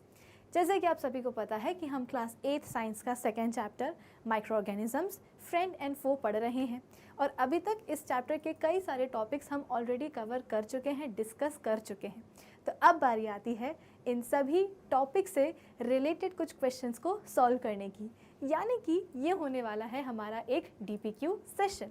तो चलो जल्दी से आज के इस सेशन को हम स्टार्ट कर लेते हैं। So this is Vibhuti Khare, welcome to Magnet Brains, जहाँ पे आपको सभी चैप्टर्स के वीडियो लेक्चर्स मिलेंगे बिल्कुल फ्री ऑफ कॉस्ट। यानी कि मैग्नेट ब्रेन्स में आपको 2 चैप्टर्स पढ़ने के बाद किसी भी तरह का पेमेंट करने की या पैकेज परचेज करने की रिक्वायरमेंट बिल्कुल भी नहीं है, क्योंकि मैग्नेट ब्रेन्स आप सब तक पहुँचा रहा है क्वालिटी एजुकेशन बिल्कुल फ्री ऑफ कॉस्ट। तो इसी अच्छी बात से हम स्टार्ट कर लेते हैं आज का हमारा ये सेशन, जहाँ पे हम सॉल्व करेंगे आज बहुत सारे क्वेश्चंस। तो आज के हमारे इस DPQ सेशन का फर्स्ट क्वेश्चन है ये वाला कि which of the following increase the fertility of soil. इनमें से ऐसा कौन है जो कि आपके सॉइल की फर्टिलिटी को जो है इम्प्रूव करता है या इंक्रीज़ करता है। एक एक करके सभी ऑप्शंस हम रीड कर लेते हैं। ऑप्शन ए है हमारे पास लैक्टोबैसिलस बैक्टीरिया, ऑप्शन बी है राइजोबियम बैक्टीरिया, ऑप्शन सी है स्पाइरोगायरा अल्गी, और ऑप्शन डी है ब्लू ग्रीन अल्गी। तो इन चारों ही ऑप्शंस में से आपको बताना है कि कौन सा ऐसा माइक्रो ऑर्गेनिज्म है जो कि सॉइल की फर्टिलिटी को इम्प्रूव करता है। भाई देखा जाए तो अभी तक इस चैप्टर में हमने माइक्रो ऑर्गेनिजम्स का जो है ना एक पॉजिटिव रोल, एक पॉजिटिव साइड ही पढ़ा है। कैसे, अगर आपको याद हो तो इस चैप्टर का अभी तक हमने एक मेजर टॉपिक पढ़ा है जिसको हम बोल रहे हैं फ्रेंडली माइक्रो ऑर्गेनिजम्स, और इस टॉपिक के अंडर हमने कई सारे सब टॉपिक्स पढ़े हैं, जैसे कि कर्ड का फॉर्मेशन, ब्रेड का फॉर्मेशन, अल्कोहल का फॉर्मेशन, विनेगर का फॉर्मेशन, है ना। और इसके अलावा हमने सॉइल की फर्टिलिटी कैसे इम्प्रूव की जाती है, और डिकम्पोजिशन की प्रोसेस कैसे होती है ना, क्लीनिंग द एनवायरनमेंट, ये सारे सब टॉपिक्स अभी तक हमने पढ़े हैं। और इन सभी सब टॉपिक्स से हमें यही समझ में आया है कि भाई माइक्रो ऑर्गेनिजम्स का जितना नाम बदनाम है ना, इतना करने की ज़रूरत है नहीं। क्यों? क्योंकि there are certain microorganisms जो कि डेफिनेटली हमारे लिए काफ़ी ज़्यादा बेनिफिशियल होते हैं, थोड़े बहुत भी नहीं, काफ़ी ज़्यादा, है ना। तो हमने सॉइल की फर्टिलिटी को इम्प्रूव कैसे कर सकते हैं नेचुरली, इसके ऊपर हमने बात करी थी। तो डेफिनेटली इसके लिए भी 2 माइक्रो ऑर्गेनिजम्स हमारे लिए काफ़ी यूज़फुल होते हैं। एक तो जो ऑलरेडी हमने अपने फर्स्ट चैप्टर से हम पढ़ते हुए आ रहे हैं, जो कि है कौन, राइजोबियम बैक्टीरिया। हमने पढ़ा था कि जो एक क्रॉप रोटेशन का कंसेप्ट होता है, जहाँ पे हम बोलते हैं कि बिना किसी ऑर्गेनिक मैन्योर या केमिकल फर्टिलाइज़र को ऐड किए हम सॉइल की जो फर्टिलिटी है उसको, या आप बोल सकते हो कि सॉइल का जो न्यूट्रिएंट कंटेंट है उसको हम नेचुरली जो है इम्प्रूव कर सकते हैं या इंक्रीज़ कर सकते हैं। कैसे, तो वो होता है क्रॉप रोटेशन का एक मेथड या प्रोसेस, जिसमें हम लेग्यूमिनस और नॉन लेग्यूमिनस क्रॉप प्लांट्स को जो है ऑल्टरनेटिव मैनर में जो है ग्रो करवाते हैं। अगर हम बात करेंगे मतलब ऐसा क्यों, तो लेग्यूमिनस हमारे क्रॉप प्लांट्स जो होते हैं उनके पास उनकी जो रूट्स हैं उसमें होते हैं नोड्यूल्स, जिनको हम रूट नोड्यूल्स कहते हैं, और इन नोड्यूल्स के अंदर प्रेजेंट होता है हमारा नाइट्रोजन फिक्सिंग बैक्टीरिया, जिसको हम कहते हैं राइजोबियम बैक्टीरिया। ठीक है, ये राइजोबियम बैक्टीरिया करता क्या है, ये एटमॉस्फेरिक नाइट्रोजन को आप बोल सकते हो कि यूटिलाइजेबल फॉर्म्स में कन्वर्ट करता है, जैसे कि नाइट्रेट्स, नाइट्राइट्स एंड अमोनियम वगैरह में। ठीक है, तो ये जितने भी नाइट्रेट्स, नाइट्राइट्स और अमोनियम वगैरह हैं, ये सब क्या है, नाइट्रोजन रिच कंपाउंड्स हैं। तो जितना nitrogen rich compound leguminous crop plant को रिक्वायर्ड होता है उतना वो अब्जॉर्ब कर लेता है, बाकी एक्स्ट्रा जितना भी होता है वो सब सॉइल में रिलीज़ कर देता है।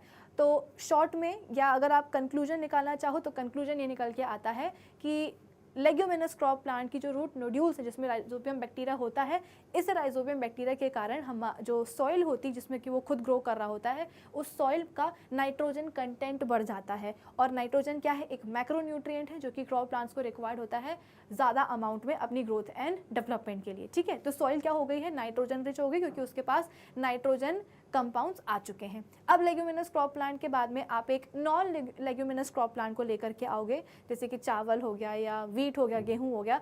उनके पौधों को जब आप ग्रो करवाओगे तो उनके पौधे क्या करेंगे, सॉइल में जो नाइट्रोजन कंपाउंड्स हैं उनको अब्जॉर्ब कर लेंगे और अच्छी तरीके से ग्रो करेंगे, है ना। तो यहाँ पे फ़ायदा हो गया। दोबारा से अब जब leguminous non leguminous crop plants की ग्रोथ हुई है सॉइल में, तो फिर से सॉइल में न्यूट्रिएंट्स की कमी आ गई है। अब दोबारा उनकी जगह पे हम लेग्यूमिनस क्रॉप प्लांट को लेकर के आ जाते हैं। ठीक है, तो ये ऑल्टरनेट मैनर में ये गाड़ी चलती जाती है, जहाँ पे हम देख रहे हैं कि बिना किसी फर्टिलाइज़र को ऐड करें हमारी सॉइल की जो फर्टिलिटी है वो अच्छी चल रही है। तो एक तो हो गया राइजोबियम बैक्टीरिया, दूसरा होता है कौन, ये ब्लू ग्रीन अलगी।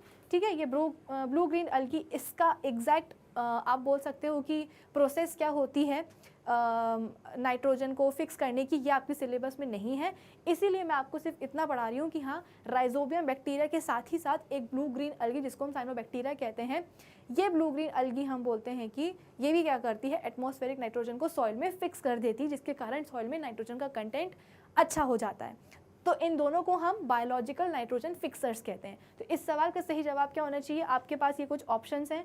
ठीक है, तो ये बोल रहा है ऑप्शन ए में कि ए और बी वाला सही है, ऑप्शन बी में बोल रहा है बी और सी वाला सही है, ऑप्शन सी में बोल रहा है ए एंड डी वाला, और ऑप्शन डी में बोल रहा है बी एंड डी वाला। तो मेरे हिसाब से इस सवाल का सही जवाब होना चाहिए ऑप्शन डी, क्योंकि ऑप्शन डी में बी और डी का जिक्र है। बी है राइजोबियम बैक्टीरिया और डी है ब्लू ग्रीन अलगी, और ये दोनों ही कैसे हैं, बायोलॉजिकल नाइट्रोजन फिक्सर्स हैं। ठीक है, तो इस सवाल का सही जवाब क्या होगा, option D, rhizobium bacteria and blue green अलगी, नाम नहीं भूलना है। और मेरे साथ साथ आप सभी को जितने भी क्वेश्चंस आज यहाँ पे हम सॉल्व कर रहे हैं, सभी के सभी क्वेश्चंस आपको भी मेरे साथ सॉल्व करते जाना है। कमेंट सेक्शन में लगातार आप इन सवालों के जवाब देते जाइएगा, ठीक है, ताकि मुझे पता रहे कि हाँ, बच्चे हमारे सिंसियरली इन क्वेश्चंस को प्रैक्टिस कर रहे हैं। फ़ायदा यही होता है कि इन क्वेश्चंस के थ्रू ना आपका पूरा का पूरा चैप्टर जो भी अभी तक आपने पढ़ा है, जो भी आपने चीज़ें अभी तक पढ़ी हैं, वो सब जो है ना रिवाइज होती जाती, क्योंकि चैप्टर्स बड़े बड़े हैं। जैसे जैसे आप आगे बढ़ते जाओगे, शुरू वाले चैप्टर्स तो फिर भी ईजी रहते हैं, जैसे जैसे आप आगे बढ़ते जाओगे, है ना, तो चैप्टर्स थोड़े से और डिफ़िकल्ट होते जाएंगे। तो डिफ़िकल्ट चैप्टर के को कवर करते कहीं हम पुराने चैप्टर्स भूल ना जाएं, जो टॉपिक्स हम पढ़ चुके उनको भूल ना जाएं, इसलिए उनको रिवाइज करना ज़रूरी होता है। ठीक है, तो अब नेक्स्ट क्वेश्चन क्या है हमारे इस सेशन का, कि the bread dough rises because of, जो ब्रेड डो होता है वो क्यों फूल जाता है, क्यों राइज कर जाता है। ठीक है ना, मतलब कि डो मतलब कि सना हुआ आटा, तो वो वाला सना हुआ आटा जिससे कि हम अभी ब्रेड बेक करने वाले हैं, वो फूल क्यों जाता है। तो ऑप्शन ए है आपके पास हीट, ऑप्शन बी है grinding, option C growth of yeast cells, या ऑप्शन डी आपके पास है नीडिंग। नीडिंग मतलब कि वही सानना, गूंथना। ठीक है, तो आपको बताना है कि इसका सही जवाब क्या होना चाहिए। भाई मेरे हिसाब से तो इस सवाल का सही जवाब होना चाहिए ग्रोथ ऑफ ईस्ट सेल। याद करो मैंने आपको पढ़ाया था कि किस तरीके से ब्रेड को आप बोल सकते हो कि फ्लफ़ी बनाने में या उसकी स्पॉन्जीनेस बनाने में जो हमारे ईस्ट यानी कि जो फंगस होता है एक तरह का, वो जो है हेल्प करता है।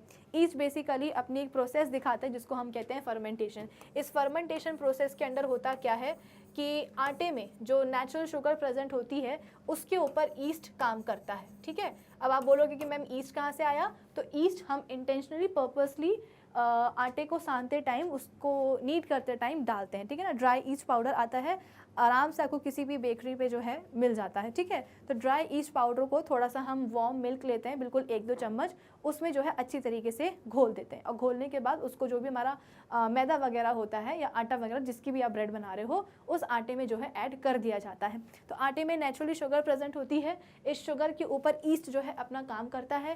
काम कैसे करेगा, काम करने के बाद हम बोलते हैं कि कार्बन डाइऑक्साइड और एल्कोहल का प्रोडक्शन जो है वो कर देता है। किसका प्रोडक्शन करेगा, कार्बन डाइऑक्साइड और एल्कोहल का। ठीक है, अब ये कार्बन डाइऑक्साइड क्या है, बेसिकली एक गैस ही तो है। भाई बलून के अंदर हवा भरते हो तो बलून फूलता है कि नहीं फूलता है। अब हुआ क्या, आपने जो आटा साना था उसमें आपने ड्राई ईस्ट पाउडर डाल दिया, इस ईस्ट ने क्या किया, कार्बन डाइऑक्साइड और एल्कोहल का प्रोडक्शन कर दिया। कहाँ, आपके डो के अंदर ही। ठीक है, सने हुए आटे के अंदर ही। अब ये जो डो है आप उसको बेक करने के पहले 5 से 10 मिनट या 15 मिनट के लिए आप उसको रेस्ट पे छोड़ देते हो।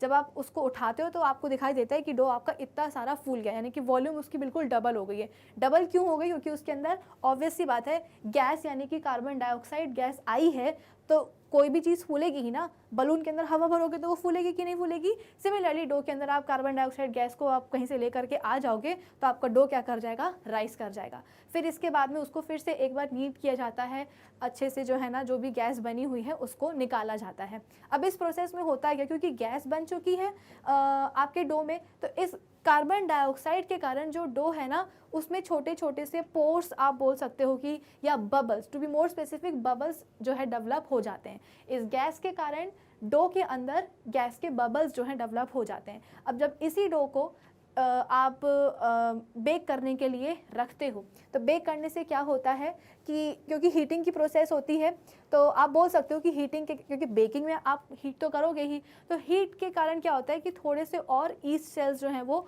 ग्रो करते जाते हैं। ठीक है ना, जितना वो ग्रो करेंगे उतनी कार्बन डाइऑक्साइड गैस जो है ना प्रोड्यूस होगी, और जितनी कार्बन डाइऑक्साइड गैस प्रोड्यूस होगी उतने ही उसके बबल्स प्रोड्यूस होंगे।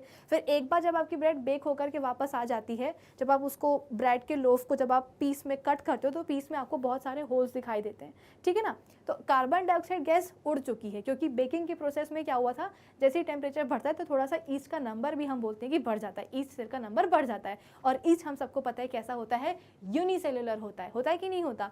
तो यूनिसेलुलर होता है हमारा ईस्ट, तो उसका नंबर थोड़ा सा बढ़ जाता है। ठीक है ना, सेल्स का नंबर बढ़ेगा, थोड़ी सी और कार्बन डाइऑक्साइड गैस प्रोड्यूस होगी, और फिर इसके बाद में एक स्टेज ऐसी आती है जहाँ पे फिर फर्दर आप बोल सकते हो कि ईस्ट की ग्रोथ नहीं होती है और ना ही कार्बन डाइऑक्साइड गैस प्रोड्यूस होती है, वो बंद हो जाती है वो प्रोसेस। ठीक है, और कार्बन डाइऑक्साइड गैस हम बोलते हैं कि उड़ भी जाती है। जब आप अपनी बेक्ड ब्रेड को बाहर लेकर के आते हो, जब आप उसको पीस में कट करते हो, आपको बाकायदा जो है कुछ होल्स दिखाई देते हैं और उन होल्स में एयर भरी होती है। जब आप उसको दबाते हो तो उन होल से जो है एयर निकल जाती है। अब उन होल से जब आप एयर निकाल दोगे तो वो होल्स क्या हो जाएंगे, दब जाएंगे। मतलब क्या, आपको अपनी जो ब्रेड है वो स्पॉन्जी दिखेगी, वो आपको फ्लफ़ी जो है फील होगी। ठीक है, तो ये राज होता है ब्रेड के फ्लफ़ी या आप बोलते हो कि स्पॉन्जी होने का। ठीक है, क्योंकि कार्बन डाइऑक्साइड गैस प्रोड्यूस हुई है उसमें ईस्ट के कारण। और रही बात इस एल्कोहल की, तो जब आप ब्रेड को बेक करते हो ना तो ये जो एल्कोहल है वो इवेपोरेट हो जाता है। ठीक है, चलो, तो इस सवाल का सही जवाब क्या होना चाहिए, क्या हीट के कारण डो राइज हो जाता है? नहीं, ऐसा नहीं है भाई। जो आप बोल सकते हो कि जो डो है उसको तो आप बेकिंग के पहले ही, जब आप आटे को सानते हो और रेस्ट के लिए छोड़ देते हो बाहर ही रूम टेम्परेचर पे, तभी डो राइज कर जाता है ना। तो हीट तो बिल्कुल नहीं हो सकता। ग्राइंडिंग कहाँ से आ गई भैया ब्रेड को बनाते टाइम। ठीक है ना, नीडिंग से भी क्या होता है भी, चलो ठीक है, अगर आप आटा को सानना है आपको, ठीक है ना, आप आटा सान लो, मैदा आप सान लो, लेकिन आप उसमें जो ना ईस्ट मत डालो। तो आपको क्या लगता है, बिना ईस्ट डाले सिर्फ मैदा सानने से या उसको गूंथने से क्या वो डो उसका राइस कर जाएगा? बिल्कुल भी नहीं। जब तक आप उसमें ईस्ट नहीं डालोगे तब तक आप बोल सकते हो कि डो के राइस करने का सवाल ही नहीं उठता, ठीक है। तो नीडिंग से भी कुछ नहीं होने वाला। ऑप्शन सी बिल्कुल सही लग रहा है कि ग्रोथ ऑफ ईस्ट सेल्स, ठीक है। चलो अब इसके बाद में हम बात करते हैं अपने नेक्स्ट क्वेश्चन की कि east is use in the production of, east किस में यूज़ होता है, किस चीज़ के प्रोडक्शन में यूज़ होता है। Option A sugar, option B alcohol, option C hydrochloric acid या ऑप्शन डी ऑक्सीजन। तो भाई अभी अभी जो मैंने आपको प्रोसेस समझाई थी ये वाली, ठीक है, ये वाली, इसमें हो क्या रहा है बेसिकली, ईस्ट जो है वो शुगर के ऊपर काम कर रहा है और उसको कन्वर्ट कर रहा है कि इसमें कार्बन डाइऑक्साइड और अल्कोहल में। तो ये कार्बन डाइऑक्साइड और अल्कोहल आ कहाँ से रहा है, ईस्ट से ही आ रहा है। तो आप बोल सकते हो कि ईस्ट क्या कर सकता है, कार्बन डाइऑक्साइड और अल्कोहल बना सकता है। तो क्या ईस्ट शुगर बनाएगा, बिल्कुल भी नहीं भाई, शुगर को तो वो कन्वर्ट करता है। तो ऑप्शन ए तो बिल्कुल भी नहीं हो सकता।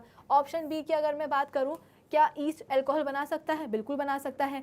इसीलिए तो क्योंकि अल्कोहल की डिमांड हमारे इंडिया में, इंडिया छोड़ो पूरे वर्ल्ड में बहुत ज़्यादा है, अल्कोहलिक ब्रिवरेजेस की, अल्कोहलिक ड्रिंक्स की, इसीलिए लार्ज स्केल पे, कमर्शियल स्केल पे ईस्ट को जो है ना, ईस्ट की जो और भी कई वेराइटीज़ होती हैं उन सब का यूज़ किया जाता है अल्कोहल के प्रोडक्शन में, ठीक है। तो डेफिनेटली ईस्ट क्या करेगा, अल्कोहल बनाएगा।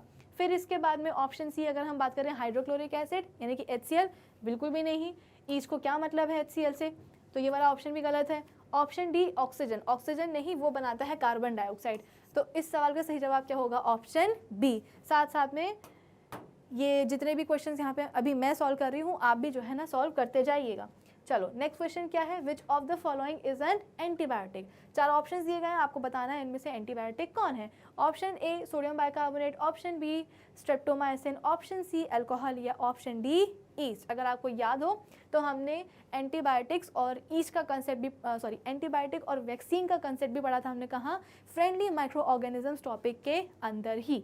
वहाँ पे हमने सीखा था कि माइक्रो आप बोल सकते हो कि किस तरीके से माइक्रो ऑर्गेनिजम्स जो है ना तरह तरह के जो फेटल डिसीजेज होते हैं, जो डेडली डिसीजेज हैं, उनसे बचाने में भी हमको हेल्प करते हैं, ठीक है ना। कैसे हेल्प करते हैं, तो सबसे पहले तो जो है एंटीबायोटिक का कंसेप्ट हमारे सामने आया था। एंटीबायोटिक मतलब क्या, ये स्पेशलाइज्ड मेडिसिन होती हैं जो कि अगेन माइक्रो ऑर्गेनिज्म से ही डिराइव की जाती हैं और इन मेडिसिन के थ्रू जो हमारे बैक्टीरिया होते हैं, जो हमारे फंगस होते हैं, उनको जो है डिस्ट्रॉय किया जा सकता है, उनकी ग्रोथ को रोका जा सकता है, उनको किल किया जा सकता है।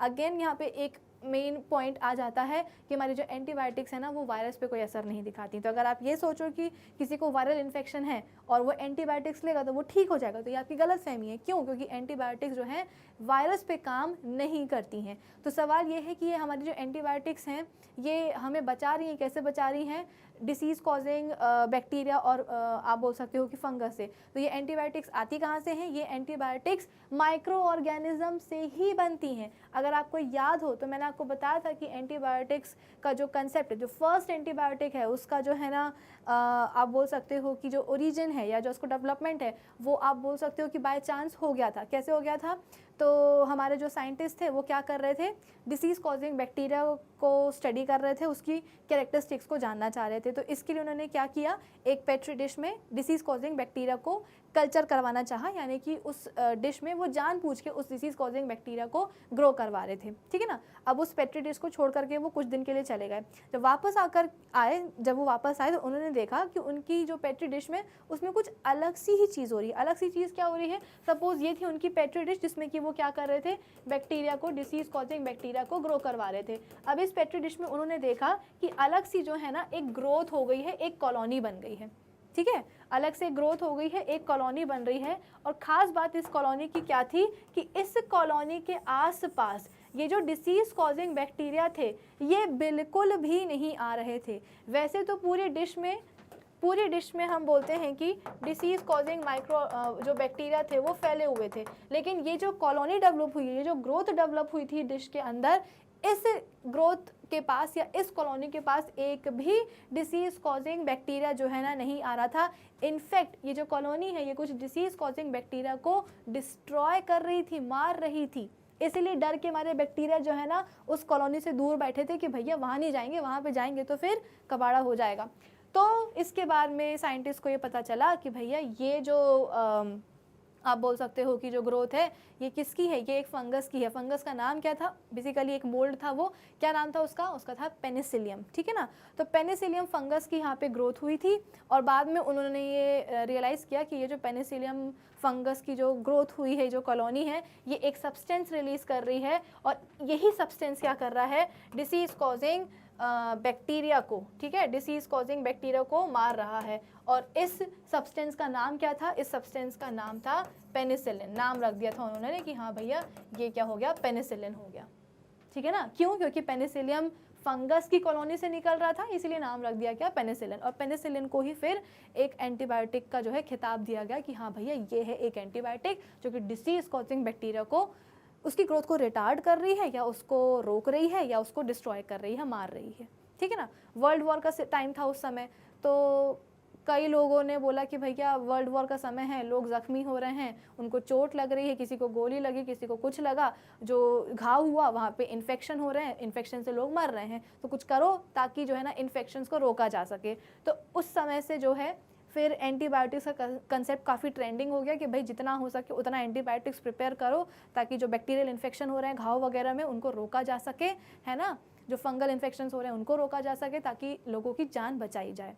तो वहाँ से फिर एंटीबायोटिक्स का प्रोडक्शन जो है फिर लार्ज स्केल में शुरू हो गया। तो फर्स्ट एंटीबायोटिक का जो जिसको हम पेनिसिलिन बोलते हैं, इसका जो प्रोडक्शन था वो बहुत ही एक आप बोल सकते हो कि कोइंसिडेंस था, जानबूझ के हमारे साइंटिस्ट नहीं चाह रहे थे। अच्छा, आपके लिए एक होमवर्क ये है कि आपको बताना है कि कौन से साइंटिस्ट ने एंटीबायोटिक्स का जो है डिस्कवरी करी थी, ठीक है ना। पढ़ाया हुआ है मैंने, मैं कोई भी ऐसी चीज़ नहीं देती हूँ होमवर्क में जो कि मैंने आपको पढ़ाई ना हो, पढ़ाया है मैंने, इसलिए आपके लिए होमवर्क है कि कमेंट सेक्शन में बताओ कि कौन थे वो साइंटिस्ट जिन्होंने एंटीबायोटिक्स की डिस्कवरी की थी, जिन्होंने ये एक्सपेरिमेंट जो है ना परफॉर्म किया था, ठीक है। तो इस सवाल का सही जवाब क्या होना चाहिए भाई, ऑप्शन बी स्ट्रेप्टोमाइसिन। बताया था ना मैंने आपको, टेट्रासाइक्लिन होता है, स्ट्रेप्टोमाइसिन होता है, पेनिसिलिन, ये सब क्या है, कुछ एंटीबायोटिक्स के नाम है। तो सोडियम बाइकार्बोनेट नहीं, अल्कोहल नहीं, ईस्ट नहीं, ठीक है। चलो अब हम आ जाते हैं अपने नेक्स्ट क्वेश्चन के ऊपर। The vaccine for smallpox was discovered by, smallpox की जो वैक्सीन है उसको किसने डिस्कवर किया था। Option A Alexander Fleming, option B Edward Jenner, option C Louis Pasteur, option D Robert Koch. तो आपको बताना है किसने डिस्कवर किया था भाई स्मॉल पॉक्स की वैक्सीन। तो इसका सही जवाब होना चाहिए ऑप्शन बी एडवर्ड जेनर। हुआ क्या था कि एडवर्ड जेनर ने ये चीज़ ऑब्जर्व करी कि एक लेडी थी, उनको काऊ पॉक्स हुआ था, ठीक है ना। अब काऊ पॉक्स किसके कारण होता है, वायरस के कारण होता है। तो उन्होंने ये चीज़ नोटिस करी कि जिस लेडी को काऊ पॉक्स हुआ था उसको स्मॉल पॉक्स नहीं हुआ। तो उनके दिमाग की बत्ती जली कि हो सकता है कि स्मॉल पॉक्स और काऊ पॉक्स को कॉज करने वाले जो वायरसेस हैं वो दोनों सेम फैमिली को बिलोंग करते हैं। क्या बोला मैंने कि काऊ पॉक्स और स्मॉल पॉक्स को कॉज करने वाले जो वायरसेस हैं वो सेम फैमिली को बिलोंग करते हैं।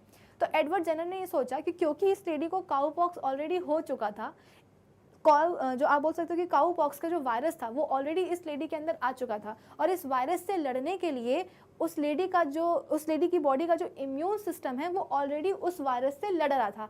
और लड़ते लड़ते इम्यून सिस्टम ने क्या किया, कुछ बॉम्ब के गोले बना दिए और उन बॉम्ब के गोलों को हम बोलते हैं क्या, एंटीबॉडीज़। यानी कि उस लेडी के अंदर काऊ पॉक्स वायरस के लिए एंटीबॉडीज़ ऑलरेडी बन चुकी थी।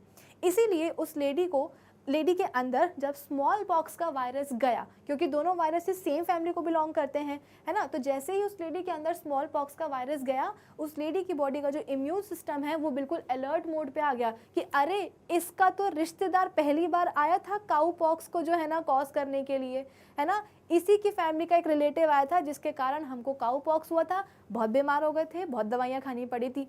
तो अब इसका जो दूसरा रिश्तेदार आया है इसको जो है ना यहीं ख़त्म कर देते हैं ताकि फिर से जो है बीमार ना पड़े, फिर से दवाई ना खानी पड़े। तो जो एंटीबॉडीज़ बना के रखी थी, जो बॉम्ब के गोले बना के रखे थे लेडी की बॉडी ने, उसके इम्यून सिस्टम ने, वो एंटीबॉडीज़ जा कर के लड़ गई किससे, स्मॉल पॉक्स के वायरस से, और इसके कारण स्मॉल पॉक्स जो है उस लेडी को नहीं हुआ।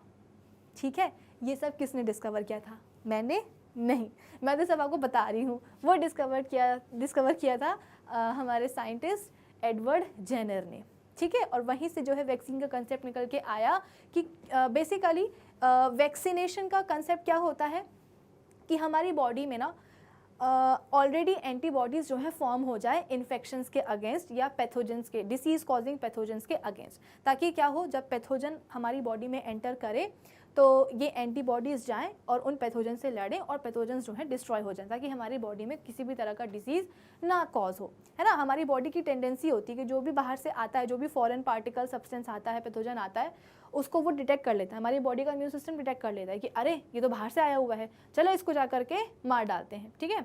कैसे मारेंगे? बॉम्ब के गोले फेंक के मारेंगे। बॉम्ब के गोले मतलब कि एंटीबॉडीज़। तो एंटीबॉडीज़ ना पहले बनानी पड़ती हैं।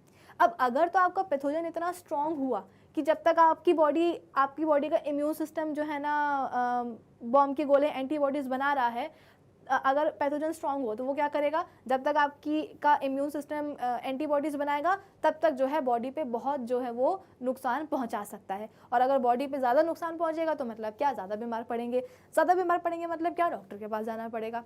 तो ये हुआ क्या कि ऐसा नहीं कि आपकी बॉडी का इम्यून सिस्टम काम नहीं कर रहा था, वो एंटीबॉडीज़ बना रहा था, लेकिन टाइम लगता है बनाने में, और तब तक जो है पैथोजन, क्योंकि वो स्ट्रॉन्ग था तो उसने डिसीज़ अच्छी तरीके से कॉज कर दिया, ठीक है। तो एडवर्ड जेनर को ये रास्ता समझ में आया कि कुछ अगर ऐसा हो कि ऑलरेडी बॉडी में एंटीबॉडीज़ जो है ना बना के रखी गई हो, यानी कि बॉम्ब के गोले पहले से बना के रखे हो, जैसे ही पैथोजन आए बस उस पर फेंकना बाकी रहे तो काम बहुत आसान हो जाएगा, तो बीमारी होगी ही नहीं, कोई सिम्टम आएगा ही नहीं। तो इसीलिए वैक्सीन में हम क्या करते हैं कि dead micro organism, disease cause करने वाला माइक्रो ऑर्गेनिज्म, या उसका एक बहुत ही, अगर डेड ना हो तो उसका बहुत ही वीकेंड फॉर्म, वीकेंड वर्जन, कि वो बिल्कुल भी जो है ना बहुत ही कमज़ोर हो, किसी भी तरह का कोई इन्फेक्शन कॉज ना करता हो, वो बॉडी में इनकॉर्पोरेट किया जाता है इंजेक्शन या ओरली माउथ के थ्रू। पोलियो की वैक्सीन सबको पता होगी। तो पोलियो की वैक्सीन में होता क्या है, पोलियो का वायरस, डेड वायरस या बहुत ही कमज़ोर वायरस बॉडी के अंदर डाला जाता है, और जैसे ये वायरस मरा हुआ या कमज़ोर वायरस बॉडी के अंदर जाएगा, बॉडी का इम्यून सिस्टम हो जाएगा अलर्ट मोड पर, वो बोलेगा अरे वायरस आया है, जल्दी से बॉम्ब के गोले बनाओ, जल्दी से एंटीबॉडी बनाओ, और ताकि ये जो है ना वायरस को हम हटा पाएँ। तो बॉडी के अंदर एंटीबॉडीज़ बन जाती हैं, और ये एंटीबॉडीज़ जा करके उस वैसे ही मरा होता है वो वायरस या कमज़ोर होता है वायरस, उसको जा करके मार डालती हैं। तो बॉडी में एंटीबॉडीज़ तैयार रहती हैं कि अब जब कभी नेक्स्ट टाइम जिंदा वाला वायरस आएगा फिर हम निपट लेंगे उससे। क्यों? क्योंकि बॉम्ब के गोले एंटीबॉडीज़ बना के रखे हैं।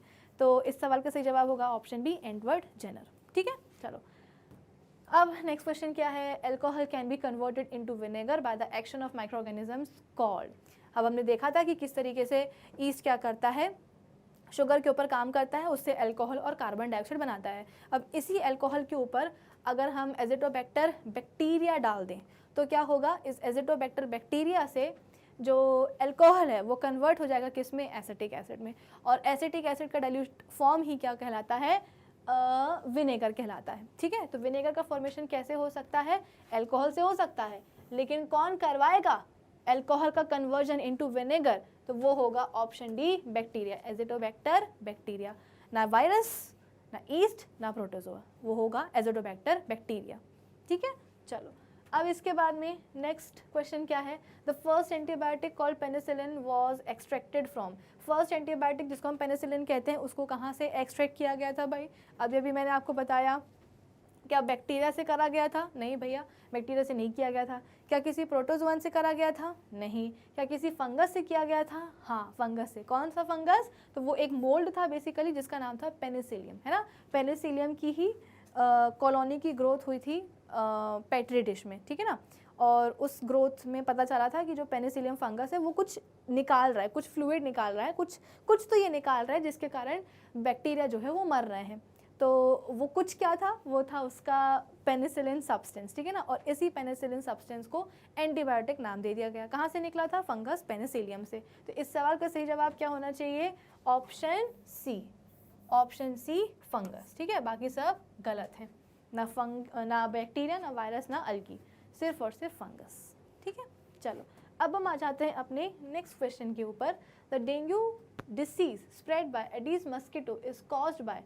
डेंगू डिसीज़, वैसे तो हमें अभी डिसीज़ के बारे में अपने अपकमिंग सेशंस में हम पढ़ेंगे, कुछ कम्युनिकेबल डिसीज़ के बारे में पढ़ेंगे, कैसे उनको रोका जा सकता है, ठीक है ना, वो सारी बातें हम पढ़ेंगे। लेकिन क्योंकि डेंगू के बारे में और मलेरिया के बारे में ऑलरेडी हम पढ़ चुके हैं, तो इसलिए ये वाला क्वेश्चन आप सभी के सामने है कि जल्दी से बताओ कि डेंगू जो है, जो कि एडिस मस्कीटो जो है उसको कैरी करता है, फैलाता है, वो किसके कारण होता है? Option A bacteria, option B virus, या ऑप्शन सी प्रोटोजोआन, या ऑप्शन डी फंगस। तो मेरे हिसाब से इस सवाल का सही जवाब होना चाहिए ऑप्शन बी।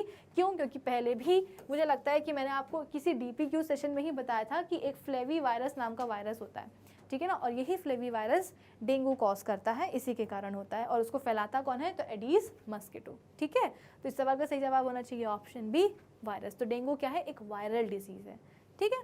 चलो अब इसके बाद में हम आ जाते हैं अपने नेक्स्ट क्वेश्चन के ऊपर। The micro organisms which is capable of converting sugar into alcohol and carbon dioxide is, में तो बच्चों वाला सवाल है, कई बार हम पढ़ चुके हैं कि कौन सा ऐसा माइक्रो ऑर्गेनिज्म है जो कि शुगर को कन्वर्ट कर सकता है अल्कोहल और कार्बन डाइऑक्साइड में। तो इस सवाल का सही जवाब होगा क्या? आपको क्या लगता है भाई? मुझे तो लगता है कि वो होगा ऑप्शन बी फंगस। फंगस क्यों? आप बोलोगे कि मैम आपने तो ईस्ट बताया था। हाँ, तो ईस्ट क्या है? फंगस ही तो है ना, एक फंजाई फैमिली को ही तो बिलोंग करता है वो। तो यहाँ पे आप कई बार क्वेश्चन में घुमाने के लिए, क्योंकि क्वेश्चन तो बहुत ही आसान है, हम सबको पता है कि ईस्ट जो है ना शुगर को कन्वर्ट करता है अल्कोहल और कार्बन डाइऑक्साइड में। तो कभी कभी बच्चों को फंसा देने के लिए बेवजह से जो है ना क्वेश्चन को ट्विस्ट किया जाता है। डायरेक्टली आपको ईस्ट नहीं दिया गया है, वो जिस ग्रुप को बिलोंग करता है वो दिया गया है। तो आप कंफ्यूज मत होइएगा, कंसेप्ट अपने जो है ना क्लियर रखिएगा। तो ईस्ट बिलोंग करेगा फंगस को, और फंगस ही क्या करता है? शुगर को कन्वर्ट करता है कार्बन डाइऑक्साइड और अल्कोहल में, ठीक है। चलो अब इसके बाद में हम आ जाते हैं अपने नेक्स्ट क्वेश्चन के ऊपर। नेक्स्ट क्वेश्चन क्या है हमारे पास? Which of these does not prevent growth of bacteria? इनमें से कौन है जो कि बैक्टीरिया की ग्रोथ को जो है प्रिवेंट नहीं करता? अच्छा, ये वाला जो क्वेश्चन है ये शायद अभी आपसे ना बने, क्योंकि ये प्रिवेंशन वाला कंसेप्ट है, ये हम अपने अपकमिंग सेशन में देखेंगे। तो इस क्वेश्चन को अभी हम स्किप कर देते हैं। हम आ जाते हैं अपने नेक्स्ट क्वेश्चन के ऊपर, और ये क्वेश्चन आपको मैं दे रही हूँ होमवर्क के तौर पे, ठीक है। Dash is the father of microbiology.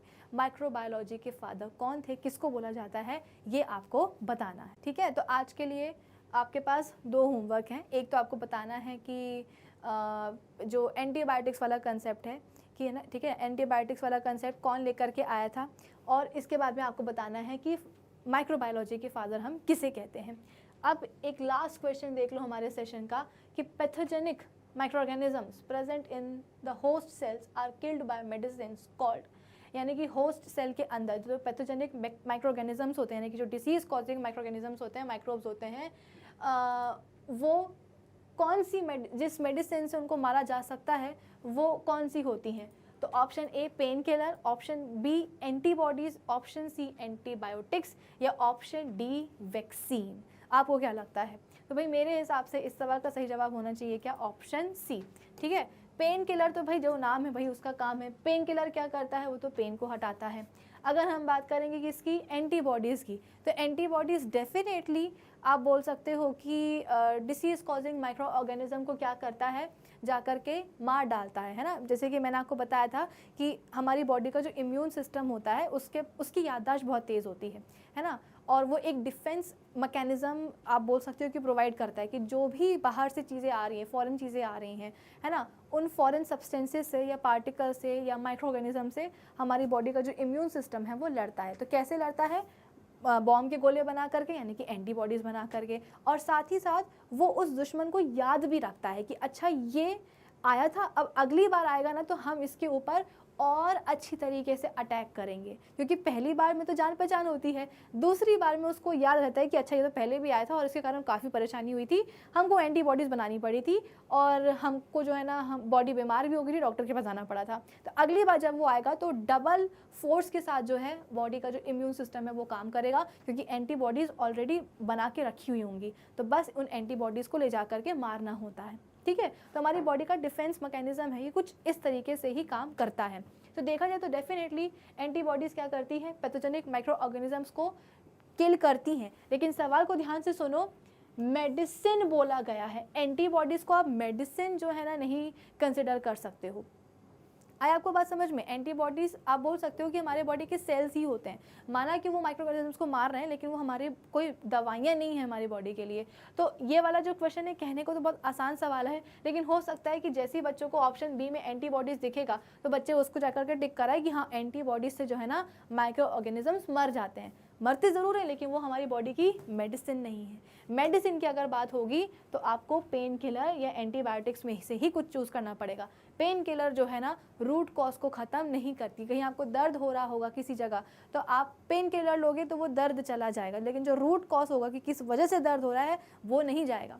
ठीक है, तो इस सवाल का सही जवाब होना चाहिए क्या? एंटीबायोटिक्स, ऑप्शन सी।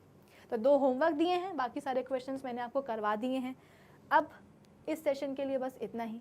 अब हम मिलेंगे अपने नेक्स्ट सेशन में, और नेक्स्ट सेशन में हम इस चैप्टर से रिलेटेड कुछ और नए टॉपिक्स को डिस्कस करेंगे। तब तक आप क्या करेंगे, हमारी जो ऑफिशियल वेबसाइट है magnetbrains.com उसे विजिट कर लीजिएगा, जहाँ पे आपको सभी चैप्टर्स के वीडियो लेक्चर्स मिलेंगे प्रॉपरली प्लेलिस्ट में अरेंज्ड। तो आपके लिए उन्हें देखना होगा काफ़ी ज़्यादा convenient. So do visit our official website magnetbrains.com। Till then keep learning with Magnet Brains. Thank you for. Hello everyone, आज के इस सेशन में हम अपने chapter micro organisms friend and foe का एक और इम्पॉर्टेंट टॉपिक डिस्कस करेंगे, and that is disease causing micro organisms in humans. You know what, अभी तक हमने जितनी भी चीज़ें पढ़ी हैं इस चैप्टर में, हमने बस माइक्रो ऑर्गेनिजम्स की तारीफ़ ही करी है। फॉर एग्जाम्पल प्रीवियस कुछ सेशन से हम डिस्कस करते आ रहे हैं अपने इस चैप्टर का एक major topic that is friendly microorganisms. और इन फ्रेंडली माइक्रो ऑर्गेनिजम्स के टॉपिक में हमने यही पढ़ा कि किस तरीके से अलग अलग टाइप के माइक्रो ऑर्गेनिजम्स को, चाहे वो बैक्टीरिया हो, चाहे वो फंगस हो, चाहे वो अलगी हो, इन सभी माइक्रो ऑर्गेनिजम्स को हम ह्यूमन बींग्स अपने फ़ायदे के लिए यूज़ करते हैं। यानी कि there are certain microorganisms जो कि हमारे लिए बेनिफिशियल होते हैं, हमको डिसीज़ कॉज नहीं करते हैं, बल्कि हमारे फ़ायदे का ही काम करके देते हैं हमको। लेकिन अब बारी आती है इन माइक्रो ऑर्गेनिजम्स का एक दूसरा साइड देखने की भी। अभी तक हमने इनका पॉजिटिव रोल पढ़ा था, अब हम बात करते हैं इनके एक नेगेटिव रोल की। डरने की बात नहीं है, क्योंकि इन डिसीज़ कॉजिंग माइक्रोब्स से हम अपने आप को बचा भी सकते हैं। यानी कि अगर हमारे पास कोई डिसीज़ कॉजिंग माइक्रो ऑर्गेनिज्म है तो ज़रूरी नहीं है कि वो हमको इन्फेक्शन या डिसीज़ कॉज कर ही ले। कैसे? तो हम अगर प्रॉपर प्रिवेंटिव मेजर्स को अपनाते हैं, उनको फॉलो करते हैं, तो कई हद तक हम अपने आप को अलग अलग टाइप के इन्फेक्शन से जो है सेफ़ रख सकते हैं। तो आज के इस सेशन में हम इन्हीं सब चीज़ों के ऊपर बातें करेंगे कि कैसे माइक्रो ऑर्गेनिजम्स हमारे बॉडी के अंदर एंटर कर जाते हैं और कैसे इनकी एंट्री को हम प्रिवेंट कर सकते हैं। तो चलो जल्दी से आज के इस सेशन को हम स्टार्ट कर लेते हैं। So this is Vibhuti Khare, welcome to Magnet Brains, जहाँ पे आपको सभी चैप्टर्स के वीडियो लेक्चर्स मिलेंगे बिल्कुल फ्री ऑफ कॉस्ट। यानी कि मैग्नेट ब्रेन्स में आपको 2 चैप्टर्स पढ़ने के बाद किसी भी तरह का पेमेंट करने की या पैकेज परचेज करने की रिक्वायरमेंट बिल्कुल भी नहीं है, क्योंकि मैग्नेट ब्रेन्स आप सब तक पहुँचा रहा है क्वालिटी एजुकेशन बिल्कुल फ्री ऑफ कॉस्ट। तो इसी अच्छी बात से हम स्टार्ट कर लेते हैं आज का हमारा ये सेशन, जहाँ पे हम बात करेंगे डिसीज़ कॉजिंग माइक्रो ऑर्गेनिजम्स की, जो कि ह्यूमंस में डिसीज़ कॉज करते हैं। चलो, डिसीज़ कॉजिंग माइक्रो ऑर्गेनिजम्स, और इनको हम पैथोजेंस भी बोल सकते हैं, enter our body through the air we breathe, the water we drink और द फूड वी ईट। यानी कि जो पैथोजेंस होते हैं ये हमारी बॉडी में कैसे एंटर कर सकते हैं? तो उस हवा से जो कि हम ब्रीथ करते हैं, जो हम इनहेल करते हैं, उस पानी से जो हम पीते हैं, या उस खाने से जो हम खाते हैं। अब आपके दिमाग में ये ख्याल आएगा कि भैया अगर एयर से भी इन्फेक्शन हो सकता है, पानी से भी इन्फेक्शन हो सकता है, तो खाने से भी इन्फेक्शन हो सकता है, तो फिर आखिर हम करें क्या? हम खाएं तो खाएं क्या, हम पिए तो पिए क्या, है ना? हम ब्रीथ करें तो करें क्या, क्योंकि हर जगह तो डिसीज़ कॉजिंग पैथोजेंस हैं ही। आखिर हम कर क्या सकते हैं? तो चलो आगे बढ़ते हैं, हम धीरे धीरे हम अपने इस टॉपिक में प्रोसीड करेंगे और देखेंगे कि कैसे अपने आप को हम प्रिवेंट कर सकते हैं। The disease causing microorganisms can also get transmitted by direct contact with an infected person or a carried through an insect। अब अभी ऊपर वाली स्टेटमेंट में हमने क्या पढ़ा, ऊपर वाली लाइन में, कि इन्फेक्शन हमें कैसे हो सकता है? हवा से, पानी से, या वाटर से, फूड से। अब इस सेकेंड लाइन में हमसे बोला जा रहा है कि डिसीज़ या कोई भी इन्फेक्शन हमें डायरेक्टली अगर हम किसी इन्फेक्टेड पर्सन के कांटेक्ट में आते हैं तो भी हमें इन्फेक्शन हो सकता है, या फिर कोई ऐसा इंसेक्ट या कोई ऐसा एनिमल जो कि उस पैथोजन को कैरी कर रहा हो, अगर उस हम कैरियर के कांटेक्ट में आते हैं तो भी हमको इन्फेक्शन हो सकता है। अगर आप लोगों ने कभी नोटिस किया हो तो हमारे घर में जब किसी को सर्दी ज़ुकाम होता है, कॉमन कोल्ड होता है, अगर घर में किसी एक को सर्दी ज़ुकाम हुआ है तो बहुत ज़्यादा चांसेस होते हैं कि दूसरे जो हमारे फैमिली मेम्बर्स हैं उनको भी सर्दी ज़ुकाम हो जाए। फॉर एग्जांपल, अगर बच्चे को सर्दी ज़ुकाम होता है तो मम्मी पापा को बहुत जल्दी सर्दी ज़ुकाम हो जाता है ना। अगर माँ को सर्दी ज़ुकाम होता है तो बच्चे के भी कॉमन कोल्ड होने के चांसेस बहुत ज़्यादा बढ़ जाते हैं। ऐसा क्यों होता है? क्योंकि जब हम एक घर में रहते हैं ना तो कंटिन्यूसली जो है हम इन्फेक्टेड पर्सन के कांटेक्ट में भी आते हैं और इन्फेक्टेड पर्सन ने जिन जिन चीज़ों को छुआ है उसके कांटेक्ट में भी आते हैं। फॉर एग्जांपल, हम सब बैठ के जो है ना टीवी देख रहे हैं, है ना, बिंज वॉच कर रहे हैं। अब हुआ क्या, रिमोट जो है किसी घर में किसी एक फैमिली मेम्बर को जो है सर्दी ज़ुकाम हुआ है, उसने जो है रिमोट से चैनल चेंज किया है या वॉल्यूम बढ़ाई है, ठीक है।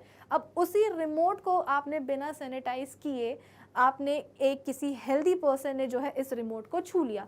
अब जो इन्फेक्टेड पर्सन ने रिमोट टच किया था उसके टच के कारण रिमोट पे जो है पैथोजेंस आकर के चिपक गए इन्फेक्टेड पर्सन से, क्योंकि वो तो ऑलरेडी इन्फेक्टेड है, उसकी बॉडी में इन्फेक्शन है, ठीक है। तो अब पैथोजेंस उसकी बॉडी से निकल करके मल्टीप्लाई होकर के रिमोट तक आ गए, ठीक है। अब इसी रिमोट को किसी हेल्दी पर्सन ने उठा लिया। अब उसने उठाया तो वो पैथोजेंस उसके हाथ पे चिपक गए। अब आपने क्या किया, आपने जो है ना अपने बाल ठीक करे, आपने जो है ना अपना फेस ठीक किया, तो वो पैथोजेंस हम क्या कर रहे हैं, इनडायरेक्टली या उसी हाथ से हमने उठा करके कुछ खा लिया, चिप्स खा लिए, तो वो जो पैथोजेंस है वो कहाँ चले गए, इनडायरेक्टली हमारी बॉडी के अंदर चले गए, है ना। और बॉडी के अंदर जाएंगे तो डेफिनेटली इन्फेक्शन तो कॉज करेंगे ही। तो यहाँ पे हमने क्या सीखा, यहाँ पे हमने सीखा कि एक इन्फेक्टेड पर्सन ने एक हेल्दी पर्सन को जो है डिसीज को ट्रांसमिट कर दिया। लेकिन कैसे किया, तो एक आप बोल सकते हो कि रिमोट के थ्रू, यानी कि डायरेक्टली कोई हेल्दी पर्सन इन्फेक्टेड पर्सन के कांटेक्ट में नहीं आया था, है ना। ये नहीं कि दोनों भाई बहन जो है ना गले मिल रहे थे या आपस में खेल रहे थे, ऐसा कुछ नहीं हुआ था। किसी चीज़ के थ्रू इन्फेक्शन जो है आप बोल सकते हो कि फैला, या इन्फेक्शन आप बोल सकते हो, या पैथोजन आप बोल सकते हो कि ट्रांसमिट हुआ, ठीक है। तो छोटी छोटी चीज़ों का ध्यान रखना बहुत ज़रूरी होता है, क्योंकि ये छोटी छोटी सी बातें इन्फेक्शन को जो है आप बोल सकते हो कि बढ़ा देती हैं। कि घर में एक किसी को सर्दी जुकाम हुआ है, अब अगर आपने जो है प्रॉपर हाइजीन का, सैनिटेशन का ध्यान नहीं रखा, तो फिर जितने भी फैमिली मेम्बर्स होंगे सबको है ना एक के बाद एक इन्फेक्शन होने के चांसेस होते हैं। वायरल फीवर का भी यही होता है कि घर में अगर एक किसी को आया है तो बाकी लोगों को आने के चांसेस भी ज़्यादा रहते हैं, ठीक है। चलो, तो फिर when pathogens such as bacteria, virus, protozoa, fungi, etc. enter our body, they cause diseases, ठीक है। वायरस, बैक्टीरिया, प्रोटोजोआ, फंजा अगर हमारे बॉडी में एंटर करते हैं तो इन्फेक्शन कॉज करेंगे, डिसीज कॉज करेंगे। A person who has disease causing micro organism और microbes in his body is said to be an infected person। अभी जो मैं infected person बार बार ये टर्म ले रही थी, इस infected person का मतलब क्या होता है, एक ऐसा पर्सन जिसके अंदर disease causing micro organism या microbe है उसकी बॉडी में, उसी को हम क्या कहेंगे, infected person। और जिसकी बॉडी में नहीं है उसको हम बोलेंगे healthy person, ठीक है। चलो, नेक्स्ट चीज़ क्या है, these microbial diseases which can spread from an infected person, AN लगा लेना यहाँ पे, from an infected person to a healthy person through air, water, food or physical contact etc. are called communicable diseases, ठीक है। एक word आपकी book में दिया गया है जो कि है कम्युनिकेबल डिसीजेज। कम्युनिकेबल डिसीजेज को हम लोग जो है ना इन्फेक्शियस डिसीजेज भी बोलते हैं, है ना, ट्रांसमिसिबल डिसीजेज भी बोलते हैं, यानी कि ऐसे इन्फेक्शंस या ऐसे डिसीजेज जो कि ट्रांसमिट हो सकते हैं एक से दूसरे को, है ना, या बोल सकते हो कि कंटेजियस हैं, कि फैल सकते हैं वो। देखो, डिसीजेज की भी ना दो कैटेगरीज होती हैं, एक होते हैं हमारे कम्युनिकेबल डिसीजेज और एक होते हैं non communicable diseases. Class 9th में जाकर के आप इन चीज़ों का डिटेल में पढ़ोगे, लेकिन एक आप बोल सकते हो ना कि फाउंडेशन, ये जो बेसिक्स है वो क्लियर करना अभी आपके लिए ज़रूरी है, ठीक है। तो कम्युनिकेबल डिसीजेज और दोस्त, जैसे कि हमने यहाँ पे देखा कि वो इन्फेक्शियस होते हैं, कंटेजियस होते हैं, ट्रांसमिसिबल होते हैं, कि एक किसी से दूसरे इंसान को, इन्फेक्टेड पर्सन से किसी हेल्दी इंसान को हो सकते हैं। कैसे हो सकते हैं, खाने पीने के थ्रू, है ना, कुछ चीज़ें जो है ना शेयर करना, फूड आइटम्स वगैरह, या आप बोल सकते हो कि रिमोट वगैरह शेयर करना, ये डायरेक्ट फिजिकल कॉन्टैक्ट हो रहा है कि हैंड शेक कर रहे हैं, गले मिल रहे हैं, ठीक है। तो वो हो गया कम्युनिकेबल डिसीजेज का। इसके बाद में कुछ नॉन कम्युनिकेबल डिसीजेज भी होती हैं जो कि एक से दूसरे किसी को यानी कि इन्फेक्टेड पर्सन से हेल्दी पर्सन को ट्रांसमिट नहीं होती। फॉर एग्जांपल अगर किसी को कैंसर है तो कैंसर जो है कोई इन्फेक्शियस कोई कम्युनिकेबल डिसीज़ नहीं है। अगर एक कैंसर पेशेंट है और उस कैंसर पेशेंट की सब लोग जो है देखभाल कर रहे हैं तो बाकी किसी को नहीं होगा। अगर किसी की बॉडी में ट्यूमर है तो वो जो ट्यूमर है वो तो आप बोल सकते हो कि पेशेंट है ही, लेकिन उस पेशेंट की बॉडी में ट्यूमर होने से किसी दूसरे को कोई असर नहीं पड़ेगा। ऐसा नहीं कि उसके कांटेक्ट में जाने से किसी और को ट्यूमर हो जाएगा, किसी हेल्दी पर्सन को ट्यूमर हो जाएगा। अगर किसी एक पेशेंट की बॉडी में जो है ना, किसी पर्सन की बॉडी में आप बोल सकते हो कि कोई ऑर्गन जो है ना फेलियर हो जाता है, हार्ट फेलियर, किडनी फेलियर, है ना, तो ज़रूरी नहीं है, ज़रूरी क्या, ऐसा नहीं होता है कि उसके घर में जितने भी लोग रह रहे हैं उनको किसी बात का खतरा हो, ऐसा कुछ नहीं होता है। ठीक है, तो ये हो जाते हैं हमारे नॉन कम्युनिकेबल डिसीजेज जो कि फैलते नहीं हैं। अगर एक किसी को हुए हैं तो उसी को रहेंगे, बाकियों को नहीं फैलेंगे। उस इन्फेक्टेड पर्सन या उस पेशेंट से तो बिल्कुल नहीं फैलने वाले। ठीक है, अदर किसी कॉज से हो जाए तो हो जाए, बाकी नहीं होता है।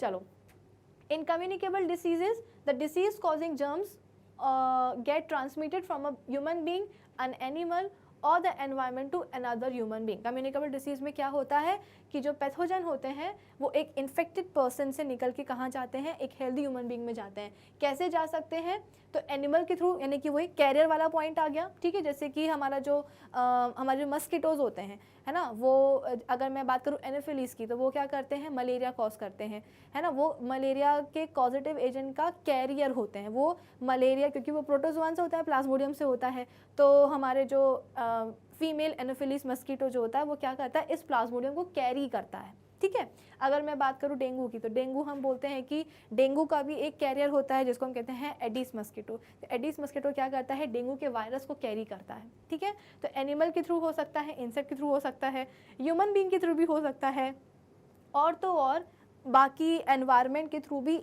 जो पैथोजेंस हैं वो एक इन्फेक्टेड पर्सन से निकल करके हेल्दी पर्सन तक जा सकते हैं। कैसे जा सकते हैं, चलो देखते हैं। Some of the examples of communicable diseases are common cold, cholera, chicken pox, tuberculosis, malaria and AIDS. For example, the disease called common cold spreads by breathing air containing pathogens. ठीक है, जैसे कि मैंने आपको बताया कि घर में एक किसी को सर्दी जुकाम है तो दूसरों को भी होना पॉसिबल है। कैसे पॉसिबल है, एक ही बंद कमरे में बैठ के जो है ना सब लोग टीवी देख रहे हैं, सब लोग कुछ ना कुछ एंजॉय कर रहे हैं, तो होगा क्या भाई, जो इन्फेक्टेड पर्सन है वो सांस लेगा कि नहीं लेगा, है ना, तो जब वो इनहेल करेगा तब तो ठीक है, जब एक्सहेल करता है, तो जब हम एक्सहेल करते हैं ना तो हमें वो चीज़ दिखती नहीं है, लेकिन जब हम एक्सहेल करते हैं तो कार्बन डाइऑक्साइड के साथ साथ कुछ हम टाइनी वाटर ड्रॉपलेट्स भी एक्सहेल करते हैं। अब वो दिखता नहीं है हमें क्योंकि वो बहुत ही छोटे होते हैं। क्या बोला मैंने कि जब हम एक्सहेल करते हैं, जब हम सांस छोड़ते हैं, तो सांस छोड़ने पर हम कार्बन डाइऑक्साइड तो अपनी बॉडी से हटाते हैं, लेकिन कुछ टाइनी वाटर ड्रॉपलेट्स भी हम रिलीज़ करते हैं जो कि हमें दिखती नहीं है। अब हुआ क्या, अगर किसी पर्सन को सर्दी जुकाम हो गया है, ठीक है, तो जैसे ही वो एक्सहेल करेगा, सांस छोड़ेगा बाहर, तो कार्बन डाइऑक्साइड निकालेगा प्लस वाटर ड्रॉपलेट्स निकालेगा, और उन ड्रॉपलेट्स में, टाइनी वाटर ड्रॉपलेट्स में जो जुकाम कॉज करने वाले जो पैथोजन हैं वो भी बाहर आ जाएंगे। कहाँ आ जाएंगे बाहर, तो एयर में आ जाएंगे बाहर। उसी एयर में तो आप भी या कोई हेल्दी पर्सन भी बैठ के सांस ले रहा है। तो सपोज इन्फेक्टेड पर्सन यहाँ बैठा है, उसने एक्सहेल किया, पैथोजन उसने बाहर निकाल दिए, ठीक है, पैथोजन जो है हवा में आ गए। अब यहाँ पे कोई हेल्दी पर्सन बैठा है, हेल्दी पर्सन ने क्या किया, सेम हवा को जो है इनहेल किया। तो जब वो इनहेल करेगा तो एयर के साथ साथ वो जो पैथोजन है जो कि ऑलरेडी हवा में आ चुके हैं वो उसको भी इनहेल कर लेगा। तो पैथोजन कहाँ चले गए, हेल्दी पर्सन की बॉडी में चले गए और वहाँ पे भी इन्फेक्शन कॉज कर दिया। तो कहने को तो आप बोल सकते हो कि हेल्दी पर्सन और इन्फेक्टेड पर्सन के बीच में कोई भी डायरेक्ट फिजिकल कांटेक्ट नहीं हुआ था, कोई हैंडशेक नहीं हुआ था, है ना, कोई हग वगैरह कुछ नहीं किया था, और ना ही जो है ना कुछ चीज़ें शेयर करी थी, लेकिन फिर भी इन्फेक्शन हो गया। कैसे हो गया, तो एयर के थ्रू हो गया। आया आपको बात समझ में। चलो फिर इसके बाद में नेक्स्ट चीज़ क्या है, तो यहाँ पे आपको कुछ पिक्चर्स और जीआईएफ से समझाने की कोशिश करी गई है कि कैसे जो है ना इन्फेक्शन हो सकता है। जैसे कि इस बच्चे को जो है सर्दी जुकाम हुआ है ना, हाथ से ही जो है ना सब पोंछ लिया, प्रॉपरली नैपकिन वगैरह यूज़ नहीं किए हैं, है ना, हैंकी वगैरह यूज़ नहीं किया है, और उसी हाथ से जो है पेरेंट्स ने जो है बच्चे को छू लिया, तो वो इन्फेक्शन जो आप बोल सकते हो जो पैथोजन है वो कहाँ चले गए, पेरेंट्स के हाथों में चले गए। ठीक है, तो पेरेंट्स को भी हो सकता है इन्फेक्शन। फिर अगर हम बात करेंगे कि जैसे कि प्रॉपरली जो है ना हाथ में पैथोजन चिपके हुए हैं और उसी हाथ से जो है ग्लास आप बोल सकते हो कि दरवाजे का जो नॉब है, जो हैंडल है वो छू लिया। अब उस हैंडल को और भी कई सारे लोग छू रहे हैं, हो गया इन्फेक्शन उनको, ठीक है। तो ये कुछ कॉमन तरीके हैं जिससे कि इन्फेक्शन जो है फैल सकता है। जैसे कि यहाँ पे आप देख सकते हो कि छींका जा रहा है स्नीजिंग के दौरान पे, स्नीज जब हम छींकते हैं, भाई सर्दी जुकाम में तो छींक आना बहुत ही ऑब्वियस होता है। तो जब हमने छींका, अगर हमने अपने माउथ को कवर नहीं किया हाथ से या किसी टॉवल से या हैंकी से या नैपकिन से, तो क्या हो गया, पैथोजेंस पूरी हवा में आ गए, ठीक है ना। जिम वगैरह जब हम जाते हैं, अगर किसी भी तरह का इन्फेक्शियस डिसीज़ हो रहा हो आपको, तो ज़रूरी है कि आप खुद को आइसोलेट कर लें। क्या हो रहा है, जिम जा रहे हैं, जिम जाने से क्या हो रहा है, तेज़ तेज़ सांस ले रहे हैं, सांस ले रहे हैं तो पैथोजन बॉडी के बाहर जा रहे हैं, और ये पैथोजन कहाँ जाके मिक्स हो रहे हैं, एयर में। एयर को कौन इनहेल कर रहा है, हेल्दी पर्सन, तो हेल्दी पर्सन में भी इन्फेक्शन आ जाएगा। तो हमेशा बोला जाता है कि जब भी इन्फेक्शियस, भाई नाम ही जब बोल रहा है इन्फेक्शियस डिसीज़ का, कि हाँ हम इधर से उधर जा सकते हैं, फैल सकते हैं, तो बेहतर होगा कि इन्फेक्टेड पर्सन अपने आप को जो है आइसोलेट कर ले। हाइजीन और सैनिटेशन का ध्यान रखे ही रखे, है ना। The communicable diseases can occur and spread in the following ways. कैसे फैल सकता है, by breathing the air containing microorganisms, by taking infected food और वाटर। बारिश के मौसम में बहुत मना किया जाता है कि बाहर का खाना पीना मत खाओ। क्यों, क्योंकि जो है ना बारिश के टाइम पे आप देख सकते होंगे कि मक्खियाँ बहुत आती हैं, ठीक है। अब मक्खियों के साथ में प्रॉब्लम क्या होती है कि मक्खियाँ जो है ना अपनी बॉडी पे बहुत सारे, मक्खियाँ जो हैं वो तो गंदगी में भी बैठती हैं, और आपका जो खाना है जिसको आप खाने वाले हो, है ना, उस पर भी जाके बैठ जाती हैं। अब जब वो गंदगी में जाकर के बैठती हैं तो उनकी बॉडी पे बहुत सारे जो है पैथोजेंस चिपक सकते हैं। अब सेम मक्खी अगर आपके खाने पे आकर के बैठ गई तो क्या होगा, तो वो जो पैथोजेंस होंगे वो आपके खाने में चले जाएंगे। कुक्ड फूड, जो कि ऑलरेडी पका हुआ खाना है, बिल्कुल जिसको खाना बाकी है, उस खाने में आकर के बैठ जाएंगे, और जब वो आप खाना खाओगे तो इन्फेक्शन जो है बॉडी के अंदर एंटर कर जाएगा, पैथोजन एंटर कर जाएंगे और जो है बॉडी में इन्फेक्शन हो जाएगा। तो इसमें लॉस किसका हुआ, भाई आप मक्खियों को बोल तो नहीं सकते हो कि सुनो तुम अभी कचरे पे बैठ के आई हो तो तुम हमारे खाने पे नहीं बैठ सकती, ऐसा तो नहीं होगा। उसका जहाँ मन, आपको तो ये भी नहीं पता रहेगा कि जो मक्खी आपके खाने पे आके बैठी है, जो आपके प्लेट में आकर के बैठी है, वो कहाँ से उड़ के आई है, कि किसी एक्सक्रीटा पे बैठ के आई है या किसी वेस्ट पे बैठ के आई है, कि एग्जैक्टली वो आई कहाँ से है, कि वो पैथोजन कैरी कर रही है या नहीं कर रही है, हमें कुछ नहीं पता रहता। तो बारिश के टाइम पे बोला जाता है कि बाहर का खाना स्पेशली मत खाओ, क्योंकि बारिश के टाइम पे ना मक्खियाँ बहुत होती हैं, ठीक है। और ये मक्खियाँ हमारे खाने को, हमारे आप बोल सकते हो कि ड्रिंक्स को कंटेमिनेट करते हो। जब हम इन चीज़ों को कंज्यूम करते हैं तो ऑब्वियसली बात है पैथोजन हमारे बॉडी के अंदर चले जाएंगे, और अंदर जाएंगे तो इन्फेक्शन कॉज करेंगे। थ्रू इंसेक्ट बाइट्स, मच्छर ने काट लिया तो हो गया infection. By sharing infected injection needles and, आपको अगर ध्यान होगा तो हमेशा बोला जाता है कि एक बार जो नीडल एक पर्सन को लगा दी गई है, उस नीडल को उसी समय जो है ना फेंक दिया जाना चाहिए, डिस्कार्ड करा जाना चाहिए। जब दूसरा इंसान आता है तो उसको नेक्स्ट नीडल लगानी, मतलब नई नीडल लगानी चाहिए, सेम सिरिंज जो है यूज़ नहीं करनी चाहिए। ऐसा क्यों बोला जाता है, जब भी खून देने की किसी को बारी आती है, यानी कि ब्लड डोनेशन की बारी आती है, या अगर हम बात करते हैं ऑर्गन ट्रांसप्लांट की, कई बार आपने सुना होगा कि अगर किसी की एक किडनी फेल हो जाती है तो दूसरा पर्सन आकर के उसको अपनी एक किडनी देता है, तो वो ऑर्गन ट्रांसप्लांटेशन की बात हुई है ना, ब्लड ट्रांसफ्यूजन की बात हुई कि एक किसी का ब्लड दूसरे बीमार व्यक्ति को जो है ना चढ़ाया जा रहा है। तो जब भी ब्लड डोनेट की बात आती है या ऑर्गन डोनेट की बात आती है, तो हमेशा जो है ना एक दो टेस्ट ऐसे होते हैं जो कि करवाई ही जाते हैं, जिसको हम बोलते हैं हेपेटाइटिस, और दूसरा होता है एड्स, ठीक है ना। हेपेटाइटिस की अगर मैं बात करूं तो हेपेटाइटिस, ठीक है ना, जिस वर्ड के आगे भी वर्ड आए टिस, TIS, टिस मतलब कि इन्फ्लामेशन होता है, और हेपेटिक का मतलब होता है आपका लिवर, ठीक है। तो हेपेटिक मतलब कि लिवर और टिस मतलब कि इन्फ्लामेशन। तो ये एक ऐसा डिसीज़ होता है जिसमें लिवर, आप बोल सकते हो कि उसमें इन्फ्लामेशन आ जाता है, यानी कि लिवर में स्वेलिंग आ जाती है। अब हमारा जो लिवर है वो काफ़ी ज़्यादा इंपॉर्टेंट फंक्शंस प्रोवाइड करता है, ठीक है ना। कार्बोहाइड्रेट, फैट, प्रोटीन, इन सब का ब्रेक डाउन करेगा, ठीक है। खाने में जो डाइजेशन की प्रोसेस होती है उसमें हेल्पफुल होता है। तो बॉडी में जो टॉक्सिक सब्सटेंसेस होते हैं उसके रिमूवल में हेल्प करता है।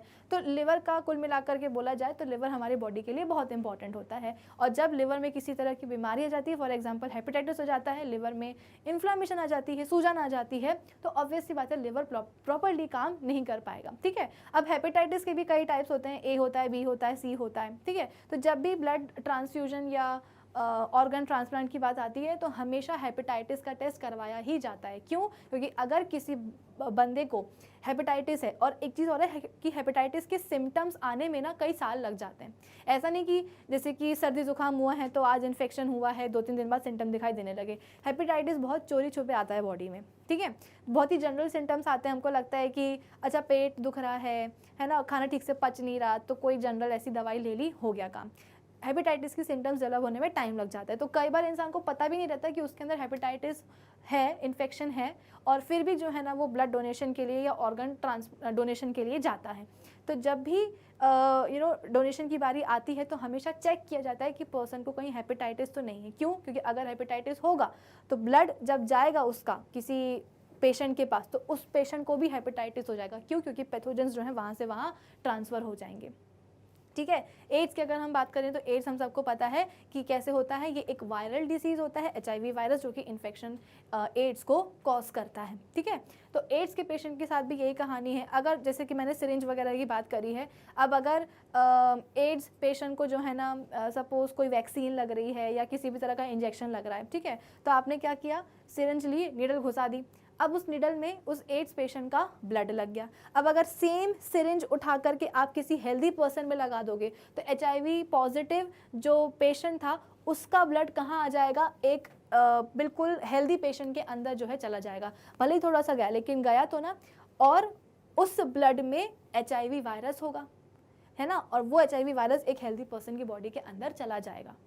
तो हमेशा ध्यान रखना, आपके घर में अगर आपको या किसी और फैमिली मेम्बर्स को, अगर आपके ग्रैंड पेरेंट्स को जब भी कहीं आप किसी भी तरह के वैक्सीनेशन या इंजेक्शन के लिए लेकर के आओ, हमेशा इस बात का ध्यान रखो कि जो भी सिरिंज, जो भी नीडल उनको लगाई जा रही हो वो बिल्कुल नई हो। ये नहीं कि उसको जो है ना रीयूज़ कर रहे हो, हम किसी और को लगा करके आए हों और उसी नीडल को जो है किसी और हेल्दी पर्सन की बॉडी में डाला जा रहा हो। हमेशा नई होनी चाहिए, पैकेट हमेशा आपके सामने ही नर्स फाड़े, डॉक्टर फाड़े, तभी आप उसको यूज़ करवाइएगा, ठीक है। तो by physical contact with an infected person or by using articles of an infected person such as towel, clothes, bed, utensils, etc. कि एक गिलास से पानी जो है ना पूरा परिवार पी रहा है, एक किसी को सर्दी जुकाम हुआ, उसी के जूठे गिलास से आपने भी पानी पी लिया तो आपको भी सर्दी जुकाम हो गया, ठीक है। कुछ इस तरह की बातें यहाँ पे बताई जा रही हैं। तो ये बहुत ही कॉमन सी चीज़ें हैं जो आप सभी को हमको पता होती है, लेकिन कहीं ना कहीं हम इन चीज़ों को भूल जाते हैं कि कैसे हम अपने आप को बचा सकते हैं। The common cold diseases spread by breathing air containing microorganisms. The disease called cholera spreads by taking infected water और फूड। कॉलरा जैसे के बारे में हम पढ़ चुके हैं, है ना, ये एक फूड आप बोल सकते हो कि स्टमक इन्फेक्शन टाइप का ही होता है। लूज मोशन हो जाते हैं, वॉमिटिंग वगैरह होती है ना। बैक्टीरियल डिसीज़ होता है और ये कैसे फैलता है, इन्फेक्टेड खाने या पानी से। The disease called malaria spreads through insect bites, mosquito bites, and the disease called AIDS, अच्छा इसको AIDS कर लेना, ठीक है ना, इसको आप क्या कर लोगे, AIDS. So disease called AIDS spread by sharing infected injection needles or through physical contact या sexual contact with an infected person, ठीक है। चलो अब नेक्स्ट चीज़ क्या है। अब इतनी सारी बातें तो हमने कर ली, अब आपके दिमाग में ये बैठ गया होगा कि भैया अब करे तो करे क्या। खाना खाओ तो उसमें भी इन्फेक्शन हो सकता है, पानी पियो तो उसमें भी इन्फेक्शन हो सकता है, सांस लो तो भी इन्फेक्शन हो सकता है, करें तो हम करें क्या। चलो देखो यहाँ पे प्रिवेंशन ऑफ कम्युनिकेबल डिसीजेस कि कैसे आप अपने आप को प्रिवेंट कर सकते हो। Some of the methods for preventing the occurrence and spreading of communicable diseases are given below. A person suffering from the common cold should always cover his mouth and nose with a handkerchief while sneezing so that microorganisms do not get into the air. We should also keep a safe distance from the person having common cold. जैसे कि मैंने आपको बताया कि जब भी छींकने वगैरह की बात आती है, छींकने खांसने की, तो हमेशा अपने माउथ को कवर करो, है ना, हैंकी से करो या नैपकिन से करो या कुछ नहीं तो कम से कम हाथ से ही कवर कर लो ताकि जो पैथोजेंस है वो बाहर हवा में ना जा पाएँ, ठीक है। और वैसे भी एक सेफ डिस्टेंस जो है ना मेंटेन रखना चाहिए इन्फेक्टेड पर्सन और हेल्दी पर्सन को, क्योंकि अगर नहीं भी कोई इंसान छींक रहा है, खांस रहा है, तो भी तो जब वो एक्सेल करेगा, है ना, अगर इन्फेक्शन ज़्यादा हो जाता है तो पैथोजेंस जो है ना जब आप एक्सेल करते हो तो उसके थ्रू बाहर आ सकते हैं। We should keep our food covered to protect it from getting infected by flies. We should also drink clean and safe water. हमेशा अपने खाने पीने की चीज़ों को कवर करके रखो, है ना, प्रॉपरली कुक्ड फूड हो, और उस अगर टाइम है खाने में तो उसको तब तक कवर कर लो, ये नहीं कि खुला पड़ा है। और पानी भी जो है ना हर कहीं का नहीं पीना चाहिए, अपने घर का फिल्टर्ड प्योरीफाइड वाटर ही पीना चाहिए। We should protect ourselves from mosquito bites by using mosquito nets over our beds while sleeping, but by putting fine wire mesh on doors and windows or by using mosquito repellent creams and devices। तो basically यहाँ पे बोला गया है कि मच्छरों से काटने से जो बीमारियाँ होती हैं, जैसे कि मलेरिया हो गया, डेंगू हो गया, तो इसके लिए क्या करो, मच्छरों को घर में ना आने दो, है ना। उसके लिए डोर्स और विंडोज़ वगैरह पे जो है ना जो जालियाँ आती हैं वो लगाओ। अपने ऊपर जो भी मस्किटो रिपेलेंट्स आप लगा सकते हो, क्रीम ऑइंटमेंट वगैरह वो लगा लो, है ना। मस्किटो रिपेलेंट डिवाइसेस आती हैं वो लगा लो। और हम बोलते हैं कि सोते टाइम जो है मस्किटो नेट, जो मच्छरदानी जिसको हम बोलते हैं बेड के ऊपर, वो लगा लो ताकि मच्छर कहीं से ना काटें। शाम के टाइम पे हम बोलते हैं कि मच्छर बहुत ज़्यादा होते हैं, है ना, तो शाम के टाइम पे कोशिश करें कि घर की खिड़की दरवाजे बंद रखें ताकि मच्छर अंदर ही ना घुस पाएँ। बारिश के टाइम पे बोलते हैं कि डेंगू का लार्वा और मलेरिया का जो लार्वा होता है, मतलब मस्किटो का लार्वा, वो बहुत जल्दी जो है ना ग्रो करता है ठहरे हुए पानी में, रुके हुए पानी में। तो बारिश के टाइम पे बोलते हैं कि बिल्कुल भी अपने घर के आसपास जो है ना रुका हुआ पानी बिल्कुल मत रहने दो। ट्यूब टायर में जो पानी जमा हुआ है, इनफैक्ट क्योंकि बारिश के पहले गर्मियों का मौसम होता है तो सबके घरों में कूलर निकले रहते हैं ना, तो कूलर का पानी बोला जाता है कि जैसी बारिश का मौसम आए तो कूलर का पानी जो है ना डिस्कार्ड करो, उसको खाली करो, उसको प्रॉपर्ली सुखाओ, क्योंकि जहाँ पानी मेला ठहरा हुआ तुरंत हम बोलते हैं कि मच्छरों के जो लार्वे होते हैं वो ग्रो करने लगते हैं। ठीक है, तो this happens as follows: the disease common cold is caused by a virus. A person suffering from a common cold is affected by common cold virus. जो जुकाम होता है वो वायरस के कारण ही होता है। ठीक है, when the person suffering from common cold, अच्छी वाला स्टेटमेंट अपन पढ़ चुके हैं ना शायद, चलो इसको अपन स्किप कर देते हैं। We should make sure that only disposable syringes and needles are used for giving us injection। जैसे कि मैंने आपको बताया कि हमेशा डिस्पोजेबल इंजेक्शन और सिरिंज ही आप लोगे, हमेशा पैकेट को जो है ना नर्स आपके सामने फाड़े तभी वो इंजेक्शन यूज़ करवाना। ठीक है, we should avoid physical contact with an infected person and not use his towel, clothes और bed. The towel, clothes and utensils should be used by an infected person should be washed and cleaned separately with soap and hot water। Infected person ने जिस बर्तन में जो भी चीज़ें use करी हैं उसको अलग से धोना चाहिए, ये नहीं कि सबके बर्तनों के साथ या सबके कपड़ों के साथ उसके कपड़े धुल रहे हैं, इन्फेक्शन के चांसेस हो सकते हैं। Some of the diseases can be prevented by the vaccination at proper time. इसी चैप्टर में हमने अपने प्रीवियस सेशन में बात करी है कि किस तरीके से वैक्सीनेशन से भी जो है बहुत सारे कम्युनिकेबल डिसीजेस को रोका जा सकता है। तो अगर वैक्सीनेशन की बात आती है तो वैक्सीनेशन करवा लो, नहीं तो जो प्रिवेंटिव मेजर्स अभी हमने डिस्कस करे हैं वो फॉलो करो, ताकि इस तरीके से जो भी कम्युनिकेबल डिसीजेज़ हैं वो आप बोल सकते हो कि आपको इन्फेक्ट ना करें, है ना। क्योंकि बचाव अगर पॉसिबल है तो क्यों ना हम बचाव ही कर लें अपना। इससे बेहतर है कि हम इन्फेक्शन हो, डॉक्टर के पास जाना पड़े, बीमारी हो, इससे बेहतर है कि हम अपने आप को इन इन्फेक्शन से बचा के रखें। तो आज के सेशन के लिए बस इतना ही। आज हमने बात करी थी कि कम्युनिकेबल डिसीजेस क्या होते हैं और उनसे हम अपने आप को कैसे प्रिवेंट कर सकते हैं। अब नेक्स्ट सेशन में हम बात करेंगे कुछ हाउस फ्लाइज़ की और मस्किटोज़ की, कि कैसे वो इन्फेक्शंस जो है ना हम तक लेकर के आते हैं, कैसे इन्फेक्शंस को बढ़ाते हैं। तो अब हम मिलेंगे अपने नेक्स्ट सेशन में। तब तक आप क्या करेंगे, हमारी जो ऑफिशियल वेबसाइट है magnetbrains.com उसे विजिट कर लीजिएगा, जहाँ पे आपको सभी चैप्टर्स के वीडियो लेक्चर्स मिलेंगे प्रॉपर्ली प्लेलिस्ट में अरेंज्ड, साथ ही साथ सभी टॉपिक्स के वहाँ पे आपको होंगे नोट्स भी available. So do visit our official website magnetbrains.com। Till then keep learning with Magnet Brains. Thank you for watching.